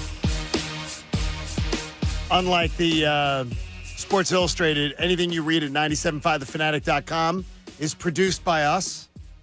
We produce it. Now, sometimes the talented Colin Newby will take my stuff and, like, more than sometimes. He'll take my talent stuff and use his talents to, like, really package it up nicely. But check out 975thefanatic.com. We've got, not only can you listen while you're at work, but you got lots of little columns you can read and insights and a lot of link to some of the audio that you've heard earlier on in the show. So check that on out. Colin is not AI. I'm not doing what Sports Illustrated does. I do the majority of the work, and then Colin just makes it look beautiful. You're a glutton for an editor. Oh, a glutton. Yeah. Absolutely love it. Yeah, when I see you writing, I edit just keeps popping into my head. Geez, stop it now. Edit. Come on now. But it's good. It is we're looking ahead to this 49er game, and we're starting, and it's all over it this week. And I know that you say, Bob, after you watched the game again yesterday, you think we looked one way too much and missed another. I want to know what you're talking about.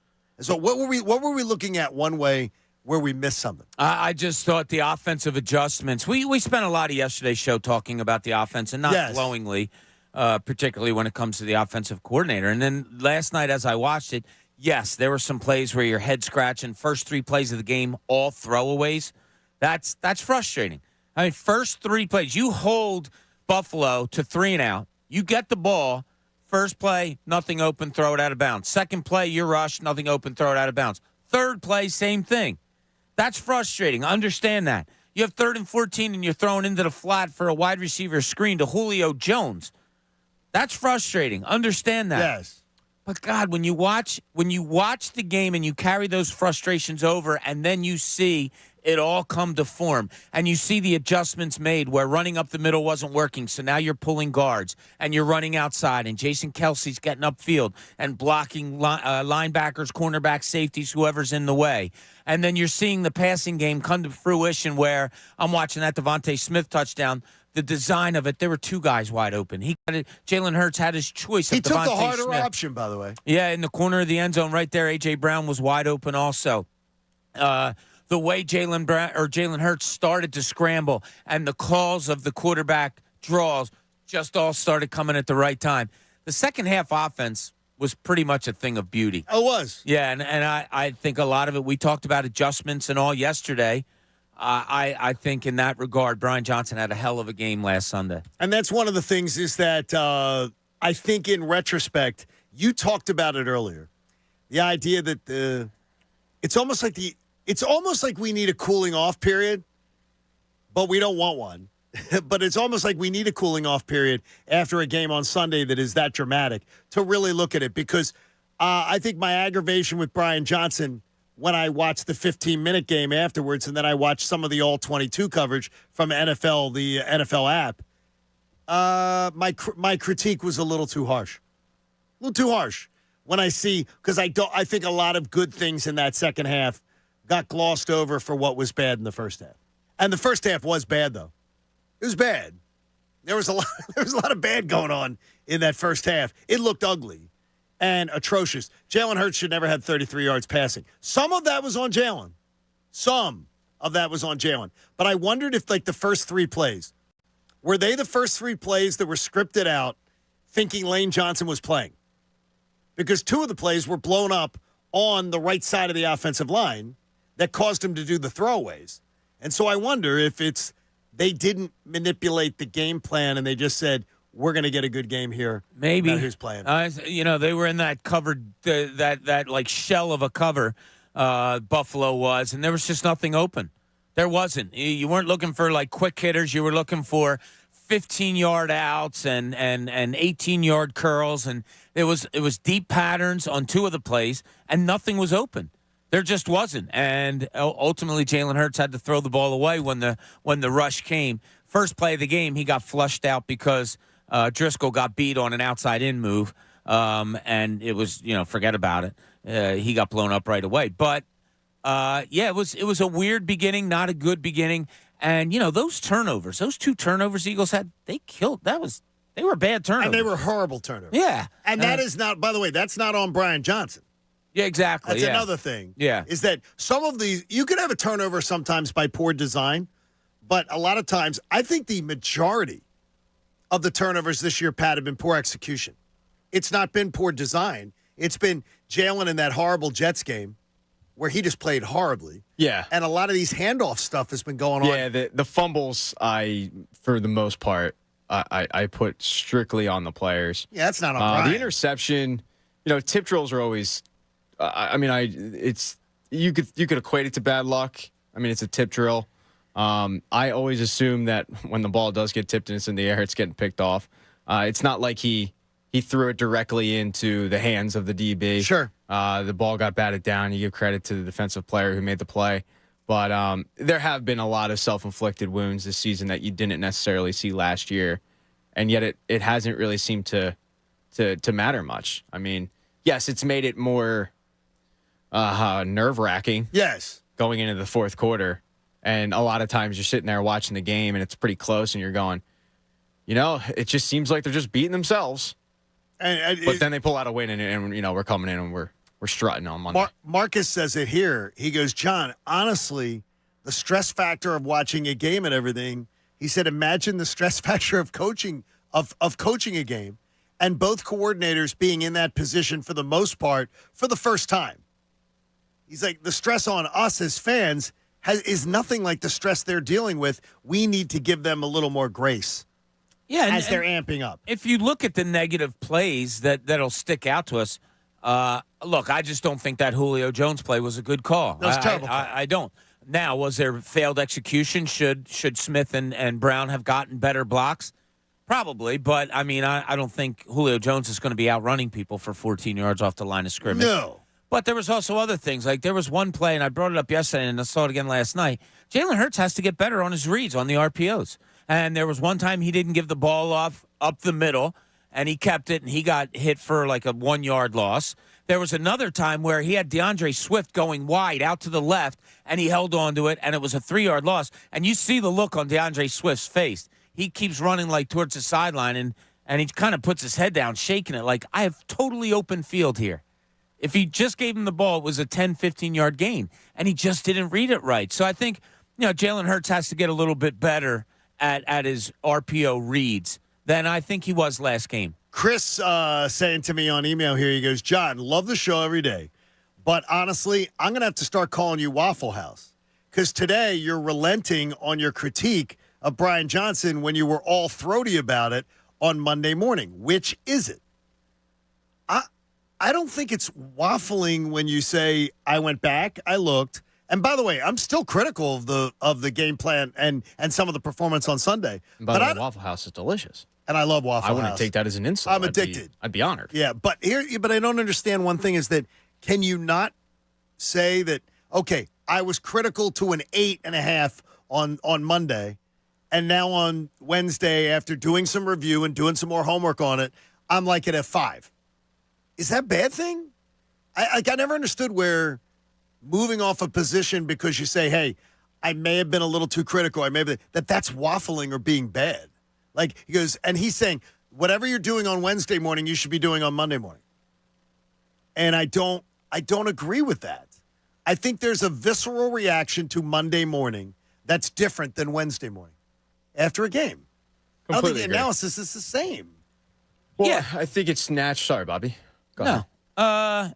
Yeah, that's some of us are more cautious with our analysis on Monday than maybe going over the top. Absolutely. But I understand the reaction, understand it. Yeah, and we talked about it yesterday. Sometimes or Tuesday, whatever it was. Sometimes it takes a day or two to fully sit back, comprehend exactly what was going on. Yeah.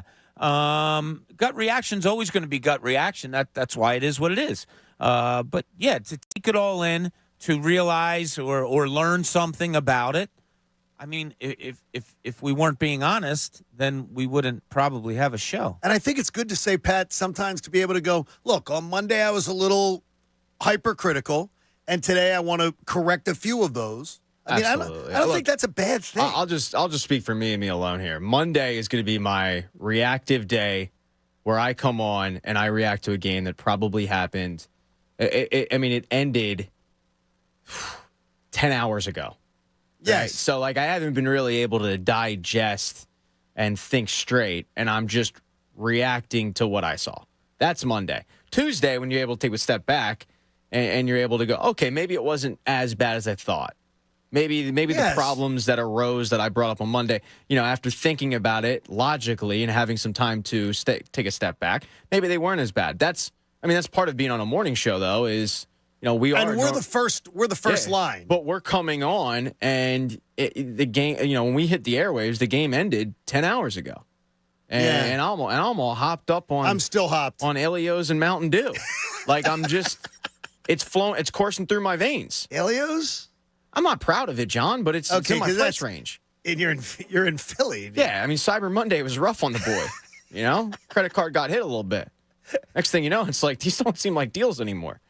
By the way, I want to tell you right now that Jamal says something that I think sums up for a lot of people. He says, honestly, JK, Hurts has become my Linus blanket. No matter the situation, I believe we always have a shot to win with him. So he's saying he's seen enough that he's got that confidence. I know this. When it was Sunday afternoon, I thought the Eagles would tie the game. I thought they would get in better field goal range, and Jason Kelce was part of the problem there. But Jason Kelce has been so much a part of the solution, you let that pass. But I had total confidence that they would get down there and tie the game. I thought it'd be like a 40-yard field goal. I didn't think 59. And I had total confidence in overtime when Buffalo kicked a field goal. I was like, game over. Yeah, I felt pretty confident, too. Yeah, even though the Eagles had to go 75 yards, you had plenty of time, 5+ minutes. The weather was horrible. You had so many things going against you, and that even boosts your confidence, too. When you have all those things going against you, you need a 59-yarder. They score in overtime. You have to go down and score to at least tie the game, and you still have confidence in that, and the weather being what it was, that shows you what kind of confidence, not just Hurts, the whole team has given you. Because that offensive line, man, they had some great, great performances on Sunday. And I think Jordan Mailata was the most eye-opening for me. Watching the All-22, he was getting glowing reviews of his performance, and they needed it badly. Lane Johnson expected to be back on Sunday, and that is huge. That just gives me a complete breath of fresh air that I'm like, okay, Lane Johnson's going to be there because, it causes that panic. Now, you were watching, too, Jordan Davis and Jalen Carter. They had an amazing game on Sunday, and maybe, Bob, it was because of the snaps. Maybe it was because just the amount of time we saw them on the field, and they were still making plays. But that rush defense at the end of the game was leaking oil. Oh, yeah, no question about it. Buffalo was just running the ball right up the gut, and they were getting really good yardage, taking advantage of those two. Yeah, that's too many snaps for them. They probably would have had a better game had they had 20 less snaps. But you couldn't do it with Milton Williams being out. They had to pick up. Fletcher Cox went out with a groin strain. They just had to pick up. There was nothing else you could do. You got to go out there and play, and the Fatties did great. I'll be anxious to see what the Fletcher Cox news will be during the week. Whether that's something that they can use him on Sunday or they can't use him on Sunday. I think that could end up being. It's just part of the rotation. Yeah, that could end up being a bigger loss than you think, even if it's just 20 snaps. Yeah, they're going to have to concentrate heavily on stopping the run because McCaffrey is so good. And he was crushing them in the NFC title game. Yeah. He was coming up with some big plays. And then what he hurt, his shoulder? I think it was the shoulder. I don't know, honestly. I thought it was the shoulder. I'm not sure. Yeah, I forget. I expect him to play. But I expect it. You think Fletcher will be there? Yeah. Okay. Well, we know that it does appear that thankfully what they were feeling the other day, and I wonder about it, is inflammation from torn scar tissue for Lane Johnson from last year's surgery. So that had to feel scary to him, though, to feel something. Yeah, I don't like when my groin doesn't feel 100%. I'll speak as a non-athlete. It's not an area that it affects a lot of things. Yes, stretching and other things. You're sidestepping and you're push off and all and push. out, wherever way you're pushing. It's tough for an offensive line. But in all seriousness, no, for an offensive lineman, for a guy that big, you guys know what's one of the first things that we see him doing on the pass rush, that huge kick out. Oh, yes. Right? That huge kick out. Got to have a good groin for that. You can't get the kick out if you don't have the groin. Hey, our keep it in your pants. Our Tullamore Dew beautiful blend of the week, honestly, is something we haven't talked about a lot, but I wanted to talk about it a little before we got off the show today, is the pairing of Tyrese Maxey and Joel Embiid, who have the most double 30-point performances in the NFL by any tandem in the NBA by any tandem this year. That is really awesome as they head into action tonight against the Pelicans. Tullamore Dew Irish Whiskey is the original triple distilled, triple blended, and triple cask matured Irish whiskey. Why don't you toast to the combination of Maxey and Embiid, because when it's game time, it's Tully time. And tonight, you'll hear it right here on The Fanatic, the New Orleans Pelicans hosting the 76ers. Bob, the Pelicans at 9-9. I mean, they're a team that's been hovering around that, always around the play-in game type of thing. But how they doing in the in-season tournament, though, is what's most important. Well, they're going. They won. No, Willie Green's done a nice job down there. Zion's back and doing what he does, which is, score mostly around the basket and the things that power game that he has. Is something that I think plays well for the Sixers tonight. Joel Embiid, as Nick Nurse was saying to us yesterday, he has just done an incredible job of rim protection so far this year. And Nick Nurse has shown a propensity to go zone this year. And when he does, Joel Embiid's key part of that is, excuse me, you get to protect. choked up. It's such good performances. I like good defense. Good defense chokes me up. Good defense after the groin talk and. We're just getting it all. I mean, that's why I'm so verklempt. John Kincade show after dark. Yes, exactly. Bobby, let me ask you a question. So yesterday when we did have Nick Nurse on, I found it interesting because he said about all the key pieces that they got back in the James Harden trade. He's pretty much seen them all, other than KJ Martin. He made mention of, hey, we haven't really seen him yet, but for the most part, we're learning what these guys can do, what they're capable of, and we should have our rotation set. So come February and March, who do you think the most important guy is going to be? The most important guy that they got in that trade. Who do you think is going to be the guy that we're like, damn, all right, they're really, really making an impact? I think it's the guy that we're saying that about now, and it's Nick Batum.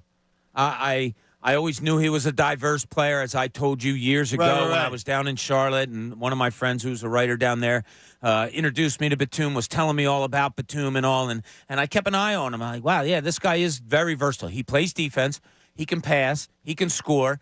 He just does a little bit of everything smart for you out there, and I think he's really been beneficial to Joel Embiid and Tyrese Maxey. He's like that. He was what you were looking for from, and I know I've said it before, from Al Horford when you got him. That's the way I'm looking at it. So I think he's going to be your biggest key, Pat. We keep forgetting Aubrey and that situation and his injury. Like it's kind of everything's gone away with that, but also talking about him as a player is kind of going away. He's an important piece to this team. And right now, I kind of like the starting lineup the way they have it, so I kind of might like Kelly Oubre coming off the bench, which makes your bench even that much stronger. Maybe he gets, I don't know, some of Covington's minutes, or maybe you can, mix and match those. But it's interesting that he said that, Nick Nurse, yesterday. Because I said, are they still on an audition? And right away, yeah, but it's almost done. I love that. I got to tell you this. Right now, I'm loving some of the coordinators. I don't get a lot out of what Nick Sirianni tells us, but I really enjoy listening to Nick Nurse because I think he lets you behind the curtain more than Doc did. I think he likes to talk basketball. And if he knows you want to talk basketball and we can have a good conversation about it, I think that's what's there. Now, look, some people are going to turn you off as a coach when they want to talk basketball with you, and it's their job and all this. But that's our job as radio hosts to, show him how engaged we are. And once he realizes that, knows that, and, having talked to people behind the scenes and all, they do know that about us, that we're fully in on what's going on with the Sixers, trying to get questions answered. And I think Nick realizes that about us, and he's going to be a really good answerer of our questions throughout the season. And this is a little bit of it's a mini road trip because they're going to come home because the third game of the road trip they're at Washington, but that's next Wednesday. So it's a Wednesday here tonight in New Orleans, and then it's Friday night at Boston. Bob, seriously, 3 Boston games within the first 20 games of the season by December 1st, and you only have one game the rest of the year, and it's not till late February. That's just bad scheduling on. You know what I blame? The in-season tournament? That's right, John, because it blows. It's stupid. It sucks. And all of the things you just mentioned point to it dramatically. So you think it's part of it? It is. There's no question. They're in their pod. Boston's in the Sixers pod. So you had to get a game in there with them. It's just this. Stauskas last night, Nick Stauskas, who was on our Sixers and 60 last night with me and Matt Murphy, he said it great. He said, yeah, maybe in 5 years it'll be okay when they really figure it all out. But, I just think the players in the league basically look at every game as another game and say, he says, who cares is the guys that are deep on the bench that can get a $500,000 payday. Well, guess what? They have no effect on any of these games anyway. Right. So do their teammates do it for them? No, they're all just playing basketball. They are. They're just like, oh yeah, that's the court. All right, that's this is one of those in-season tournament games. I forgot about that. It's going to be a little bit of a stretch here where you can see it's not a murderer's row coming up for the Sixers. Well, Boston stuff. Yeah, well, the Boston game is, but then after that, Washington, Atlanta, Washington, Detroit, Charlotte, Chicago. That's nice. That's a great run. Yeah, and that's an opportunity to be able to pad those win totals that help you out because I got to tell you, the Eastern Conference is going to be a dogfight between Milwaukee and Boston and the Sixers being in that mix. I mean, and right now Orlando's hanging around. That won't last, right? They're a nice young team. That can't last. I love right? Banchero. They have a nice young team. Probably not. They're going to be. They may be a 6 seed, 7 seed. Yeah, but they're not going to be in their top 3, top 4 conversation. No. I think the Sixers, Celtics, and Milwaukee are among the top 3 that you can talk about. We'll see what happens with Miami. They could be there also. But, I don't think much has changed as far as the landscape of the Eastern Conference. I want to know, though, too, is that what's as far as for Nick Nurse, I want to see how he handles. I love how he handles his rotations. I love how he handles playing time. Seeing Joel Embiid sit for quarters, though, is absolutely amazing to me. Yeah. It's just something you don't. Now, that to me is load management that I can approve of. Well, I kind of like. I like that. I kind of like what he's doing. So every other coach that had Embiid, and a lot of coaches throughout the league, they'll play their start for 8 minutes in the first half or first quarter, sit him for the end, and then bring him back sometime in the second. What Nick Nurse does is he plays Embiid all of the first quarter, and then sits him, and then brings him in midway through the second, and then he plays him all of the third quarter. I like that. I think it gets Embiid in a rhythm that helps him throughout the game. And I would imagine as a player, when you know you're going to get pulled out, there might be a slight I know the rest is coming up next whistle. There might be a little sag, in the course of game 62 of an 82 game schedule or something like that. We had fun today. We're going to have fun tomorrow getting ready for the Birds and the 49ers. Would you please support life-saving cancer research? Join me and our generous partner, H&H Heating and Air Conditioning. That's our friends at DelcoHVAC.com, and make a donation to the American Association for Cancer Research. You can do it at 975thefanatic.com/AACR because cancer research saves lives. It's done it for me 3 times over. Andrew Salchunas and Ray Dunn are going to entertain us and hopefully save my many drives that I have to make today amongst a variety of things. I'll be tuned in. And then best show ever this afternoon. Don't miss it. Thanks for being a part of the Fanatic all day long here on 97.5.